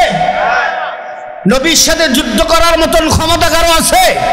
আকাশের মালিক, জমিনের মালিক, তাম পৃথিবীর মালিকের সাথে যুদ্ধ করার ক্ষমতা আছে নাকি? তাহলে যুদ্ধ করার ক্ষমতা যেহেতু নাই, যুদ্ধ করা অসম্ভব, তাহলে সুদ খাওয়া অসম্ভব, ঠিক না বেটি? সুদ কাকে বলে? আল্লাহর নবী বলেন, ক্বালান নবী সাল্লাল্লাহু আলাইহি ওয়াসাল্লাম, কুল্লু করবিন যাররা মানফাআতান ফাহুয়া রিবা। কোন একটা জিনিস আপনি কোনো মানুষকে দিলেন, ঋণ দিলেন বা হাওলাত দিলেন, এই কোনো টাকা বা অন্য কোনো জিনিস দিয়া তার অতিরিক্ত কিছু টাকা নেওয়া, এটার নামই হলো সুদ। এটাই সুদ। আল্লাহর নবী আরো হাদিসে বলেন, ক্বালান নবী সাল্লাল্লাহু আলাইহি সাল্লাম, কুল্লু আমরিন জাহিলিয়া শাইইন মিন তাহতা কদামাইয়া ওয়া রিবাল জাহিলিয়া। আমার নবী বলেন, জাহিলিয়ত যুগের যত প্রথা আছে সব আমার পায়ের নিচে। ওয়া রিবাল জাহিলিয়া, এই সুদের কারবার যে সুদ আছে এইটাও আমার পায়ের নিচে। তাহলে সুদ ভালো না খারাপ? আরো জোরে বলেন। আজকে আমাদের সুদের ব্যবসা চলে কি চলে না? আরো জোরে বলেন, চলে কি চলে না? সুদের কারবারের সাথে জড়িত আজকে সমাজ। আজকে দোয়া করলে দোয়া কবুল হয় না। আজকে সমাজের ভিতরে, রাষ্ট্রের ভিতরে আল্লাহর পক্ষ থেকে আযাব আর গজবের অভাব নাই। কেন আজকে এই অবস্থা হয়? দোয়া চা, দোয়া করে দোয়া কয় না, কারা হারাম খায়। সুদ খাওয়া হারাম, সুদ দেওয়া হারাম, ঠিক না ঠিক? সুদের কারবারে লিপ্ত হয়ে যায়। আল্লাহ তাআলা পয়গম্বর মূসা আলাইহিস সালামকে বলেন, পয়গম্বর মূসা, আমি আল্লাহ মানুষকে 6টা জিনিস দিতে চাই। আওয়াজ দিয়ে বলেন, কয়টা জিনিস? আমি আল্লাহ মানুষকে 6টা জিনিস দিতে চাই। মানুষও আমার থেকে 6টা জিনিস নিতে যায়। এ পয়গম্বর মূসা, এর মধ্যে একটা হলো মানুষ শুধু দোয়া করে, দোয়া কবুল করার জন্য আমি আল্লাহ যেন তাদের দোয়াটা কবুল করে ফেলি। এ মূসা, আমি আল্লাহ চাই আমার বান্দা বান্দির দোয়াটা আমি আল্লাহ যেন কবুল করে নেই। এ পয়গম্বর মূসা, আমি আল্লাহ যেই তরিকায় রেখেছি, আমার তরিকা হলো বান্দা হালাল খায়া আমার কাছে দোয়া করবে, হালাল খায়া নামাজ পড়বে, হালাল খায়া রোজা রাখবে, সিহারি খাবে তো হালাল খাদ্য খায়া, ইফতারি করবে তো হালাল খাদ্য খায়া, এভাবে পোশাক করবে তো হালাল খাদ্যের কামাই করে, হজ করবে, হারামটা হারামের টাকা দিয়া হজ করবে না, সুদের কারবারের টাকা দিয়া হজ করবে না, অন্যের মাল আত্মসাৎ করে হজ করবে না, গরিবের মাল আত্মসাৎ করে হজ করবে না। কারণ যেই হজের টাকার মধ্যে হারাম টাকা আছে, ওই হজটা আল্লাহর দরবারে কবুল হয় না, ঠিক না বেঠি? এ পয়গম্বর মূসা, আমি আল্লাহ রেখেছি আমার বান্দা হালাল খাবে, হালাল খাদ্য খাইয়া আল্লাহ বলে ডাক দিতে দেরি হবে। আমি আল্লাহ ওই বান্দার ডাকে সাড়া দিতে একটি মুহূর্তও দেরি করি না। আমি একটি মুহূর্তও দেরি করি না, কিন্তু বান্দা হালাল খায়া তো দোয়া করেন। আজকে বাড়িতে বাড়িতে নিজেও সুদের কারবার, নিজের স্ত্রীও সুদের কারবার, ছেলেও সুদের কারবারে আছে। শুধু তাই না, ছেলের বউ পর্যন্ত সুদের কারবার, ঠিক না ভাই? ঠিক। এটার মধ্যে দোকান ভাড়া লাগে না, পারিশ্রমিক নাই, কোনো কষ্ট নাই, কোনো মেহনত নাই, টাকা দিলেই শুধু টাকা পাওয়া যায়। এই জন্য আল্লাহ তাআলা বলেন وَأَحَلَّ اللَّهُ الْبَيْعَ وَحَرَّمَ الرِّبَا।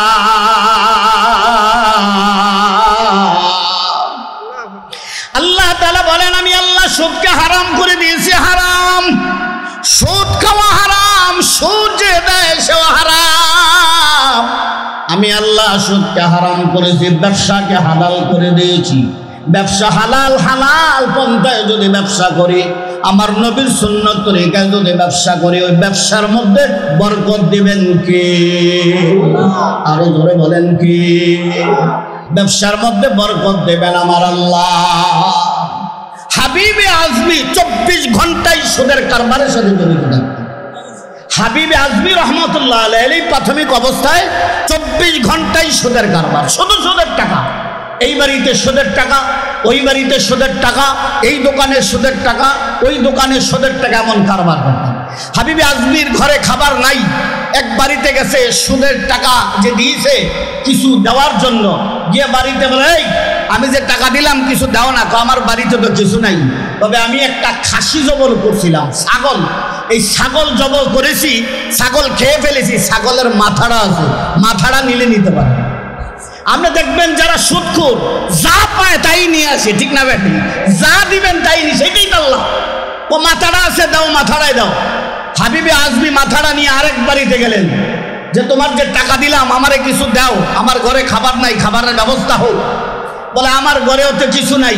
বলে তোমার ঘরে কি কোনো মশলা আছে নি? বলে হ্যাঁ মশলা আছে। মশলা নিয়ে বাড়িতে গেল। হাবিব আজমি বাড়িতে যাবার পর স্ত্রীকে ডাক দিয়া বলে ও প্রাণের স্ত্রী, এই যে খাসির মাথাটা আনলাম আর এই যে মশলাগুলো আনলাম, আজকে ভালো করে পাক করবে প্রাণের স্ত্রী, ভালো করে পাক করবে। আমি গোসলটা করে আসি, গোসলটা করার পর তোমাকে নিয়ে একসাথে খাবো। খাসির মাথা আজকে পাক করে খুব মজা করে খাবো। স্ত্রী ভালো করে মশলা দিয়া আর খাসির মাথাটা পাক করলেন। স্বামী হাবিব আজমি চলে গেলেন গোসল করার জন্য। গোসল কইরা যখন এখানে আসলেন, ঘরে আসলেন, ঘরে আইসা বলেন ও স্ত্রী খাবার দাও। স্ত্রী ওই যে পাত্রের ভিতরে পাক করেছেন এটার ঢাকনা ছিল। হাবিব আজমি ঢাকনাটা উঠাইয়া তাকায়া দেখে কোনো খাবার দেখা যায় না, ওই পাত্রের ভিতরে শুধু রক্ত আর রক্ত দেখা যায়। হাবিব আজমি বুঝে ফেললেন কেন শুধু রক্ত আর রক্ত দেখা যায়। তখনকার হাসান বসরি রহমাতুল্লাহ আলাইহি যুগশ্রেষ্ঠ একজন আলেম ছিলেন, একজন আল্লাহর ওলি ছিলেন হাসান বসরি রহমাতুল্লাহ আলাইহি। ঘর থেকে বাইর হয়ে হাবিব আজমি চলে যাবেন হাসান বসরি রহমাতুল্লাহ আলাইহির বাড়িতে। যখন চলে যাবেন, হাসান বসরির বাড়িতে যাইতেছেন, রাস্তার মাঝখানে দেখে রাস্তার এই পাশেও যুবক, ওই পাশেও যুবক। ওই যুবকরা বলতেছে ওই যে দেখো সুদখোর আসতেছে, আমরা পিছনে চলে যাই, সুদখোরের শরীর থেকে দুর্গন্ধ আসবে, দুর্গন্ধ আসবে। যুবকরা পিছনে চলে গেল। হাবিবে আজমি লজ্জায় চলে গেলেন হাসান বসরি রহমাতুল্লাহ আলাইহি। হাসান বসরি রহমাতুল্লাহ আলাইহির বাড়িতে যাওয়ার পর হাসান বসরি রহমাতুল্লাহ আলাইহি গিয়ে বললেন আমি আজকে এমন আমার ঘরের ভিতরে খাসির মাথা পাক হয়েছে, কিন্তু ঢাকনাটা উঠাইয়া তাকায়া দেখলাম খাসির মাথা নাই, শুধু রক্ত আর রক্ত দেখা যায়। হাসান বসরি রহমাতুল্লাহ আলাইহি বলে এ আল্লাহর বান্দা, এখনো তোমার সময় এসেছে তওবা করার, তওবা করার। ওই যে প্রত্যেকের মালগুলো ফেরত দিয়ে তুমি আল্লাহর দরবারে তওবা করো। আমার আল্লাহ তওবাতুন নাসুহা করলে তোমার জিন্দেগির সব গুনাহ মাফ করে দেবে। হাবিব আজমি হাসান বসরি রহমাতুল্লাহ আলাইহির দরবার থেকে আবার বাড়িতে রওনা হয়ে গেলেন। ওই যাওয়ার পথে যেখানে যুবকদেরকে দেখেছিলেন, আবার এখানে এসে যুবক দেখতেছেন। যুবকরা বলে ওই যে সুদখোর আসতেছে, পিছনে চলে যায়। আজকে হাবিবে আজমি ডাক দেয়া বলে, না না, কোথাও তোমাদের যেতে হবে না। আজকে হাবিবে আজমি আসছে প্রত্যেকের মাল ফেরত দেওয়ার জন্য, বুঝাইয়া দেওয়ার জন্য। আজকে হাবিবে আজমি এসেছে আল্লাহর দরবারে কান্নাকাটি করার জন্য, আল্লাহর দরবারে তওবা করার জন্য। বাড়িতে যাইয়া হাবিবে আজমি তার স্ত্রীকে বলে, দাও সব মালগুলা দাও, প্রত্যেকের মাল বুঝাইয়া দে। প্রত্যেকের বাড়িতে গেলেন, প্রত্যেকের মাল বুঝাইয়া দিলেন। হাবিবে আজমি তওবার মতন তওবা করলেন। তওবার মতন তওবা করলে ওই তওবা কবুল করেন কি? আরো জোরে বলেন কি? ইউবাদদিলুল্লাহু সাইয়্যাতিহিম হাসানাত।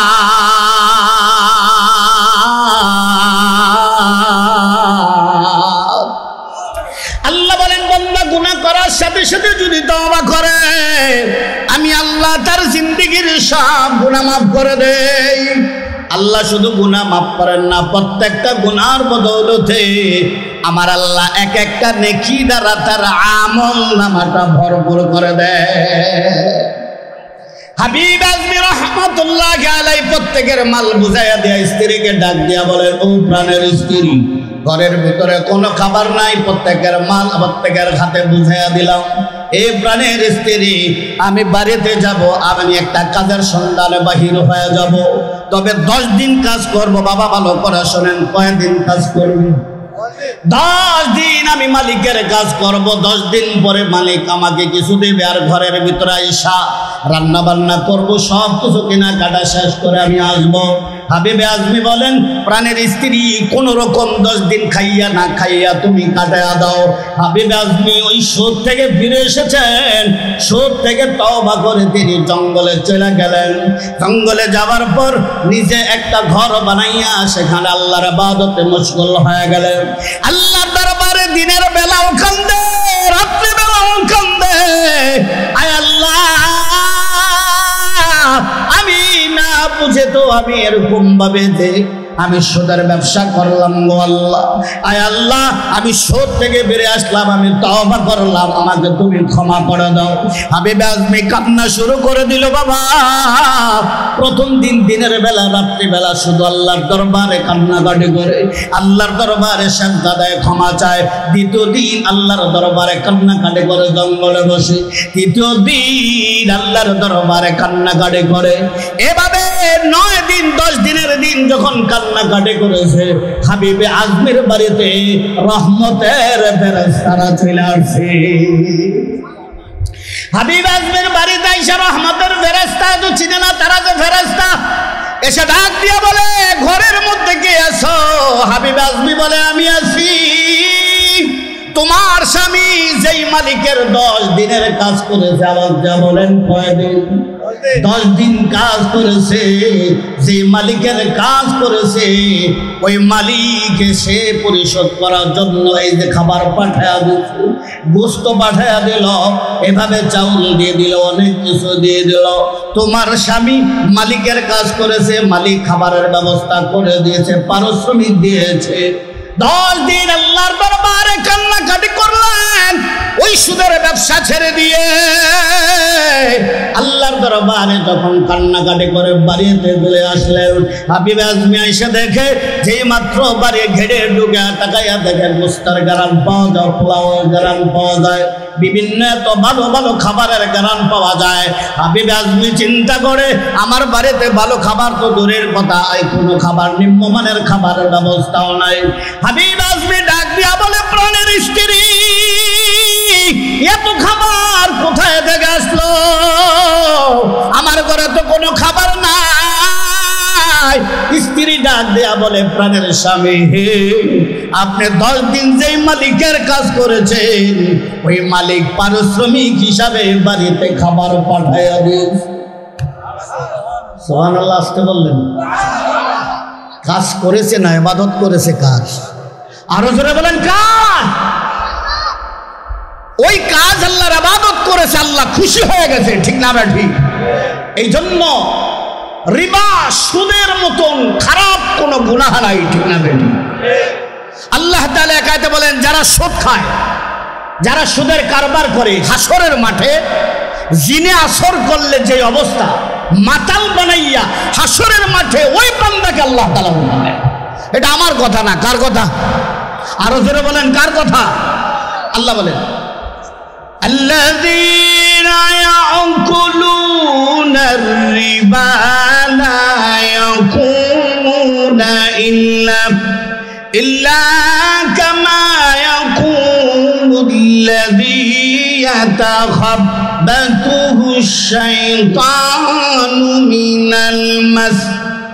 মহান আল্লাহ তাআলা বলেন, যারা সুদের কারবার করে, যারা সুদ খায়, হাসরের মাঠে আল্লাহ তাআলা জিনে আসর করলে যে অবস্থা, মাতাল অবস্থায় হাসরের মাঠে উঠাবে।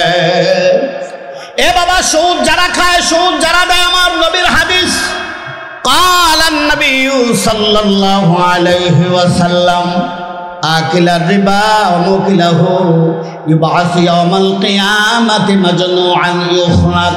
আল্লাহ নবী বলেন, যারা সুদ খায়, যারা সুদ দেয়, যে সুদ খাইলো তার যে অপরাধ, যিনি খাইলো যিনি দিল তারও সমান অপরাধ। যারা সুদ খায়, যারা সুদ দেয়, হাসরের মাঠে পাগল বানাইয়া আমার আল্লাহ তাকে ওঠাবে। হাসরের মাঠে পাগল বানাইয়া আল্লাহ তাআলা ওঠাবে। আল্লাহ নবী আরো হাদিসে বলেন, কালান নবী সাল্লাল্লাহু আলাইহি ওয়াসাল্লাম আকিলার রিবা ওয়া মুকিলাহু ওয়া কাতিবাহু ওয়া শাহিদাই। আল্লাহর নবী রাহমাতুল লিল আলামিন বলেন, যিনি সুদ খায় তিনি যে অপরাধ করলো, যিনি সুদ দেয় তিনি যে অপরাধ করেছে, যিনি কাতেব, যিনি লিখলো তারও একই সমান অপরাধ, যিনি সাক্ষী দেয় সুদের ব্যবসার সাথে, যিনি সাক্ষী দেয় সুদ খাইল না, সুদ দিল না, ওই যে তিনি লেখক কাতেব হয়ে গেল, তারও সমান গুনাহ হয়ে গেল। আবার যিনি শাহিদাই, যিনি সাক্ষী দেয়, সাক্ষীদাতা সুদ খায় না, সাক্ষীদাতা সুদ দেয় না, সুদ না খাবার পরেও সুদ খাইলে আর সুদ দিলে যে গুনাহ, আমার নবী বলেন তার একই সমান গুনাহ হয়ে যায়, একই সমান গুনাহ। ঠিক না ভাই?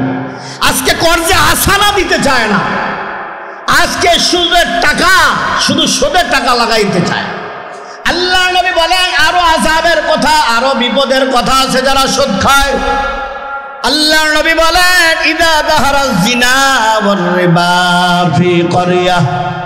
আল্লাহ নবী বলেন, যারা সুদ খায়, দুটা গুনাহের কারণে আযাব বৈধ করে নেয়, তারা সমাজের ভিতরে আযাব বৈধ হয়ে যায়, আযাব চলে আসে।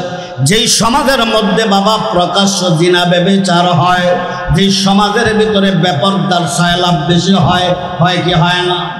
আজকে সমাজের ভিতরে নামাজি পাওয়া যায়, সমাজের ভিতরে দান করেনওয়ালা পাওয়া যায়, সমাজের ভিতরে কোরআন পড়নেওয়ালা পাওয়া যায়, সমাজের ভিতরে জিকির করেনওয়ালা পাওয়া যায়, সমাজের ভিতরে পর্দানিশীল ফ্যামিলি পাওয়া যায় না। ঠিক না বেঠি? আল্লাহ নবী বলেন, ইদা যাহারাজ জিনা ওয়ার রিবা। আমার নবী রাহমাতুল লিল আলামিন ফরমান, প্রকাশ্যে যারা জিনা ব্যভিচারে লিপ্ত হয়ে যায়, প্রকাশ্যে জিনা ব্যভিচারে বেপরদায় যখন সমাজের ভিতরে শুরু হয়ে যায়, ওই সমাজে আযাব বৈধ হয়ে যায়, ওই দেশের ভিতরে আযাব বৈধ হয়ে যায়, আযাব চলে আসে। ক্বাদ আহাদু বিআনফুসিহিম আযাবাল্লাহ। আল্লাহ নবী রাহমাতুল লিল আলামিন ফরমান, ওই সমাজের ভিতরে আযাব বৈধ হয়ে যায়। প্রকাশ্য জিনা ব্যভিচার আছে না নাই? আরো যারা আওয়াজ দিয়ে বলেন, আছে না নাই? আজকে সমাজের ভিতরে বেপরদার সয়লাভ। ঠিক না বেঠি? মহিলারা কন্ট্রোল নাই। আজকে রাস্তা মহিলাদের দখলে, বাজার মহিলাদের দখলে, আজকে জমিনে মহিলাদের দখলে, আজকে মার্কেট মহিলাদের দখলে। ঠিক না বেঠি?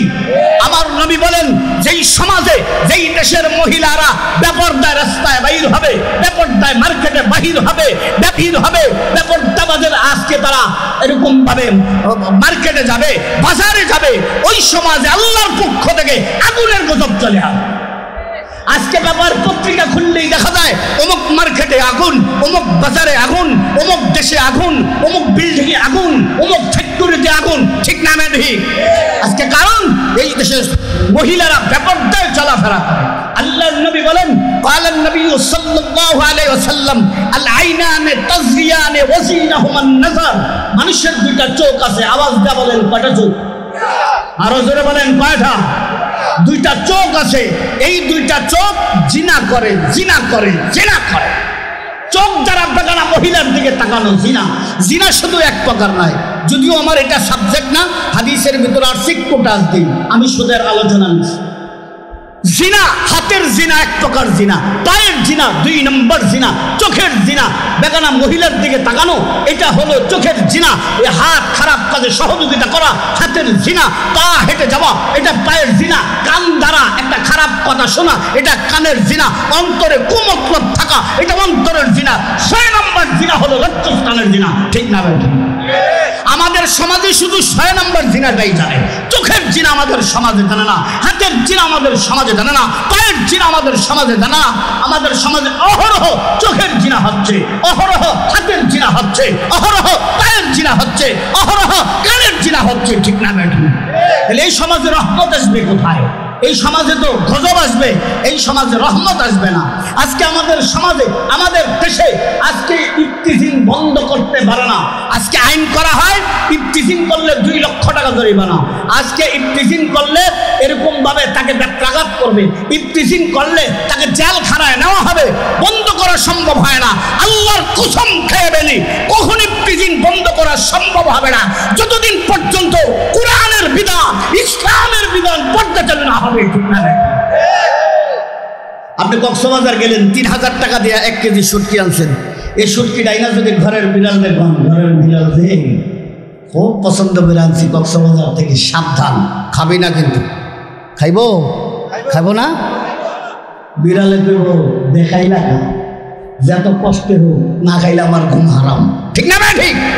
আপনি স্কুলে বেপরদা, কলেজে বেপরদা, রাস্তায় বেপরদা, মার্কেটে বেপরদা, আপনি খেতে খামারে বেপরদা করে আপনি ইফতিজিন বন্ধ করা অসম্ভব, অসম্ভব, অসম্ভব। ঠিক না ভাই?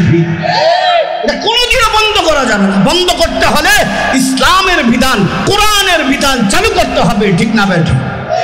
এই হলো 1 নম্বর। ইদা যাহারা জিনা ওয়ার রিবা ফি ক্বরিয়া। আল্লাহর নবী বলেন ইদা যাহারা জিনা, প্রকাশ্য জিনা ব্যভিচার হয়, 2 নম্বর রিবা হয়। সুদের কারবার সমাজে আছে না নাই বাবা? আরো জোরে বলেন। আপনাদের এলাকায় নাও থাকতে পারে। সুদের কারবার হয়, ওই সমাজে আযাব বৈধ হয়ে যায়, ওই দেশের মধ্যে আযাব বৈধ হয়ে যায়। 5 নম্বর আযাব, 5 নম্বর শাস্তি হলো যারা সুদ খায়, যারা সুদ দেয়। আল্লাহর নবীর একটা হাদিস, ক্বালা নবী সাল্লাল্লাহু আলাইহি ওয়াসাল্লাম মা মিন কওমি ইয়াযহারু ফীহিমুর রিবা ইল্লা উখিযু বিসসামা।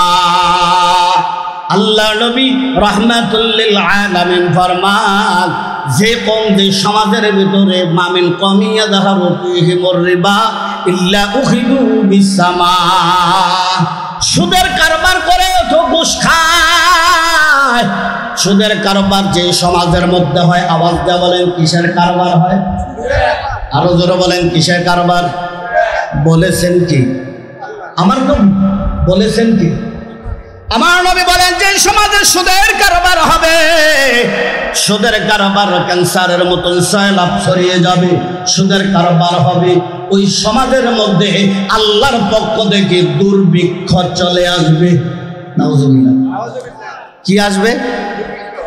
আসতেছে নি? আরো জোরে বলেন আসতেছে নি?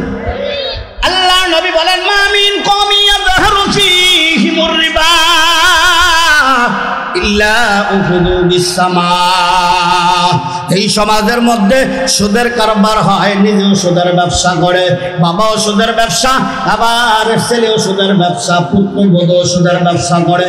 ব্যবসায় যারা জড়িত, আল্লাহর নবী বলেন ওই আকাশ থেকে ওই সমাজের ভিতরে দুর্ভিক্ষ চলে আসবে। যেই সমাজের মধ্যে আমার নবী বলেন ঘুষের কারবার হয়, আওয়াজ দিয়ে বলেন কিসের কারবার? ঘুষ খায়, ঘুষের কারবার হয়। আমার নবী বলেন ওই সমাজের, ওই দেশের পুরুষরা কাপুরুষ হয়ে যায়। সুদ খাইলে আল্লাহর পক্ষ থেকে, আকাশ থেকে দুর্ভিক্ষ চলে আসে। ঘুষ খাইলে কি হয়? ঘুষ খাইলে কি হয়? ওই সমাজের পুরুষরা কাপুরুষ হয়ে যায়, ওই দেশের পুরুষরা কাপুরুষ হয়। হক কথা বললে তারা হক কথা বলতে পারে না, তারা এরকম ভাবে প্রতিবাদ করতে পারে না, আল্লাহর নবীর বিরুদ্ধে প্রতিবাদ করতে পারে না, আমার নবীর বিরুদ্ধে ইসলামের বিরুদ্ধে বললে প্রতিবাদ করে না। কেন? ওই ঘুষ খাওয়ার কারণে ওই সমাজের যুবকরা, ওই সমাজের পুরুষরা, ওই দেশের পুরুষরা কাপুরুষ হয়ে যায়। ঠিক না বেটা? হইতেছে নি আমাদের সমাজে? আরো জোরে বলেন হইতেছে। তাহলে সুদ খাওয়া খাবো না ছেড়ে দিব? আরো জোরে বলেন সুদ খাবো না ছেড়ে দিব? হারাম জিনিস খাইয়া ইবাদত করলে ইবাদত আল্লাহর দরবারে কবুল হয় না। ঠিক না বে ঠিক? আল্লাহর নবী বলেন কালান নবী সাল্লাল্লাহু আলাইহি ওয়াসাল্লাম লা ইয়াদখুলুল জান্নাতা গুযিয়া বিল হারাম। আমার নবী বলে হারাম জিনিস, হারাম যেই এই বোতলের মধ্যে, পেটের মধ্যে হারাম যাবে, হারাম হারাম খাদ্য খাইলো, হারাম পোশাক পরলো, হারামের সাথে জড়িত, সুদের কারবারের সাথে জড়িত, ঘুষ খাইলো, অন্যের মাল আত্মসাৎ খাইলো, অপরের মাল আত্মসাৎ খাইলো, রাতের আধারে চুরি কইরা গরিবের মাল আত্মসাৎ করলো, হারাম খাদ্য যার বোতলের মধ্যে গেল, শরীরের মধ্যে গেল, লা ইয়াদখুলুল জান্নাতা, সে কখনো জান্নাতের মধ্যে প্রবেশ করবে না। হারাম খাইলে জান্নাতে যেতে পারবে না বলেছেন কি? আরো জোরে বলেন কে? আরে বাবা শুধু এইটা না, হারাম খানা। বাইজিদ বুস্তামি রহমতুল্লাহ আলাইহির নাম শুনছিল? অসুবিধা হইতেছে আপনাদের? বাইজিদ বুস্তামি রহমতুল্লাহ আলাইহি যুগশ্রেষ্ঠ একজন আল্লাহর ওলি ছিলেন, একজন আলেম ছিলেন। বাইজিদ বুস্তামি সফরে বাইর হয়েছে। বলেন তো কোথায় বাইর হয়েছে? সফরে বাইর হয়েছে। বাইজিদ বুস্তামি রহমতুল্লাহ আলাইহি বাবা সফরে বাইর হয়ে গেলেন। সফরে বাইর হইয়া তার হাজতের প্রয়োজন হলে গেল, প্রস্রাব করবে। এমন খালি মাঠ পাওয়ার পর এই খালি মাঠে এসে বসে গেছে প্রস্রাব করার জন্য। খালি মাঠে প্রস্রাব করার জন্য অনুমতি লাগে না? ঠিক না বেঠি? এমন জমিন পাইল যেই জমিনের মধ্যে কোনো ঘাস নাই, যে জমিনের মধ্যে আর কোনো কিছু নাই, কোনো ফসল নাই, এমন জমিনের মধ্যে বাইজিদ বুস্তামি রহমতুল্লাহ আলাইহি বসে গেল। বৈশা প্রস্রাব করলো। প্রস্রাব করার পর ডাইন পকেটে হাত দিল, টিস্যু নাই। বাম পকেটে হাত দিল, বাবা টিস্যু নাই। কারণ প্রস্রাব করার পর টিস্যু ব্যবহার না করলে পুত এবং পবিত্র হওয়া যায় না। বাথরুমে যাবার পর তার টিস্যু অথবা ঢিলা ব্যবহার না করলে পুত এবং পবিত্র হওয়া যায় না। বাইজিদ বুস্তামি রহমাতুল্লাহ আলাইহি প্রস্রাব করলে পকেটের মধ্যে একটা মেসওয়াক ছিল, বাবা মেসওয়াক দিয়া একটা আঘাত করলেন, মাটিতে গুঁতা দিলেন। আঘাত করার পর একটা বাবা মাটির চাকা উঠলো, ওই মাটির চাকাটা দিয়া বাবা প্রস্রাবের ঢিলা কুলুপ ব্যবহার কইরা ওযুটা বানাইয়া মসজিদের মধ্যে যখন চলে গেল, মসজিদে নামাজ পড়ে, নামাজে মজা পায় না। রুকুতে যায়, রুকুতে মজা পায় না। সাজদায় যায়, সাজদার মধ্যে কোনো মজা পায় না। সাজদার মধ্যে কোনো মজা নাই। হঠাৎ করে ঘুম এসে গেছে। ঘুমের মধ্যে দেখতেছে আল্লাহর দুই ফেরেশতা এসে গেছে। একজন ফেরেশতা আরেকজনকে জিজ্ঞাসা করে, একে চিনো নাকি? বলে হ্যাঁ, ওরে বাইজিদ বুস্তামি রহমতুল্লাহি আলাইহি। বলে আজকে বাইজিদের নামাজটা আল্লাহর দরবারে কবুল হয় নাই, আজকে বাইজিদ বুস্তামি ওই সাজদাটা আল্লাহর দরবারে কবুল হয় না। কয় কেন? কেন?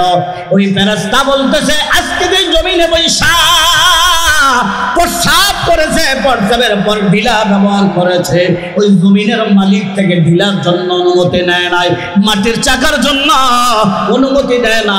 যতক্ষণ পর্যন্ত ওই মালিকের মাঝে মাপ না যাবে, ততক্ষণ পর্যন্ত আমার আল্লাহ তার নামাজ কবুল করবে না। বাইজিদ বুস্তামি রহমাতুল্লাহি আলাইহি বাবা নামাজটা ছেড়ে দিয়ে চলে গেলেন ওই জমিন, যে জমিনের মাটি ব্যবহার করেছেন, ঢিলা ব্যবহার করেছেন। বাইজিদ বুস্তামি রহমাতুল্লাহি আলাইহি যখন চলে গেল, বাইজিদ বুস্তামি খোঁজ দিল এই জমিনের মালিককে। জমিনের মালিক খোঁজ দেওয়ার পর জমিনের মালিকের কাছে যায় বলে, এ আল্লাহর বান্দা, তোমার ওই জমিন থেকে আমি না বইলা মাটি ব্যবহার করেছি, তুমি আমাকে মাফ করে দাও। বা এটার জন্য আবার মাপ চাইতে হয় নাকি? বলে হ্যাঁ, আমাকে ক্ষমা করে দাও। এই ব্যক্তি বলল, আমি অন্তর থেকে আপনাকে ক্ষমা করে দিলাম। এ বাবা বাইজিদ বুস্তামি রাহমাতুল্লাহি আলাইহি আবার ওযুটা বানাইয়া মসজিদে এসে এখন নামাজ পড়ে নামাজে মজা পায়, রুকুতে গেলে রুকুতে মজা পায়, সেজদায় গেলে সেজদায় মজা পায়, কারণ এখনের সেজদাটা আমার আল্লাহ কবুল করে নিয়েছে। রাতের আধারে আরেকজনের মাল আত্মসাৎ করেন, আপনি নামাজ পড়লে আল্লাহর দরবারে তো কবুল হবে না। দোকান বাকি 1000 টাকা বানা, আমার কাছে দোকানদার কেন করবো? আমি না দোকানদারকে দেওয়া কর্তব্য, ঠিক না বেঠি? আমি যদি 1000 টাকা না দিয়ে চলে গেলাম, আল্লাহ তাআলা হাসরের মাঠে নামাজ না পড়লে আল্লাহ মাফ করে দিতে পারেন। রোজা না রাখলে আমার আল্লাহ তার বান্দাকে ক্ষমা করতে পারেন। হকুল্লাহ হকুল ইবাদ, আল্লাহর হকগুলো আল্লাহ মাফ করে দিবেন, কিন্তু বান্দার হক আল্লাহ কখনো মাফ করবে না। আমাকে 10 মিনিট আগে শেষ করে দিন। আল্লাহ তাআলা তাইলে সুদ খাইলে হালাল না হারাম? আরো জোরে বলেন। এবার শুনেন সুদ খাইলে কি? আমি দুটো হাদিস বলে শেষ করে দিচ্ছি। আল্লাহর নবী আরেকটা শাস্তির কথা বলেছেন। আল্লাহর নবী বলেন, আর রিবা 70 হুবা, যারা সুদ খায়, যারা সুদ দেয়, ভালো করে শুনুন এই হাদিসটা, ভালো করে শুনুন। আমার কথা না, কার কথা? নবীজির কথা। নবীজি হাদিস কার কথা? আর রিবা 70 হুবা, যারা সুদ খায় 70টা শাখা। গুনাহের কয়টা শাখা? আমার সাথে আওয়াজ দিয়ে বলেন, কয়টা শাখা? 70টা। আল্লাহ নবী বলেন, আইসারুহা আইয়ানকিহার রাজুলুম মা, সর্ব ছোট শাখা, সর্বনিম্ন শাখা, সবচেয়ে ছোট গুনাহ হলো, আমার নবী বলেন, আইসারুহা আইয়ানকিহার রাজুলুম মা, আপন মায়ের সাথে জিনা করলে যে গুনাহ, ওই 70টা নিম্ন গুনাহ হলো এই গুনাহ। সুদ যারা খায়, আর রিবা 70 হুবা, আইসারুহা আইয়ানকিহার রাজুলুম মা, আপন মায়ের সাথে জিনা করলে যেই গুনাহ, এই গুনাহ। এটা কি ছোট না বড়? আরো জোরে বলেন। আল্লাহ নবী বলেন আরেকটা হাদিসের মধ্যে বলেন, ক্বালান নবী সাল্লাল্লাহু আলাইহি ওয়াসাল্লাম, দিরহামুর রিবা ইয়াকুলুহুর রাজুলু ওয়া হুয়া ইয়ালাম। আল্লাহর নবী বলেন, যারা জেনে শুনে 1 দিরহাম সুদ খায়, আবার বলেন কয় দিরহাম? আমার নবী বলেন, জেনে শুনে যারা 1 টাকা সুদ খায়, 1 দিরহাম সুদ খায়, জেনে শুনে যারা 1 দিরহাম বাবা সুদ খাইলো, 1 টাকা সুদ খাইলো, আল্লাহর নবী বলেন, আশাদ্দু মিন সালাসাতিহি ওয়া সালাসিনা জিনা। আমার নবী বলেন, 36 বার জিনা করলে যেই গুনাহ, 1 দিরহাম ইচ্ছাকৃতভাবে সুদ খাইলে 36 বার জিনার সমান তার গুনাহ। নারে তাকবীর, আল্লাহু আকবার। বলুন তাকবীর করে আগমন, শুভেচ্ছা স্বাগতম, মুস্তাফা সাহেবের আগমন, শুভেচ্ছা স্বাগতম, সবার পক্ষ থেকে লাল গোলাপ শুভেচ্ছা, লাল গোলাপ শুভেচ্ছা, সবার পক্ষ থেকে, মাহমুদ কমিটির পক্ষ থেকে লাল গোলাপ শুভেচ্ছা। নারে তাকবীর, আল্লাহু আকবার। ঘরে ঘরে যাও, ঘরে ঘরে যাও, আর কোরআন দিচ্ছে বিশ্ববাসীর জায়গায় যাও, মুস্তাফা সাহেবের আগমন, শুভেচ্ছা স্বাগতম, কোরআন তাফসীর করে আগমন, শুভেচ্ছা স্বাগতম, শুভেচ্ছা স্বাগতম, কোরআন তাফসীর করে আগমন, সবার পক্ষ থেকে লাল গোলাপ শুভেচ্ছা, মাহমুদ কমিটির পক্ষ থেকে লাল গোলাপ শুভেচ্ছা।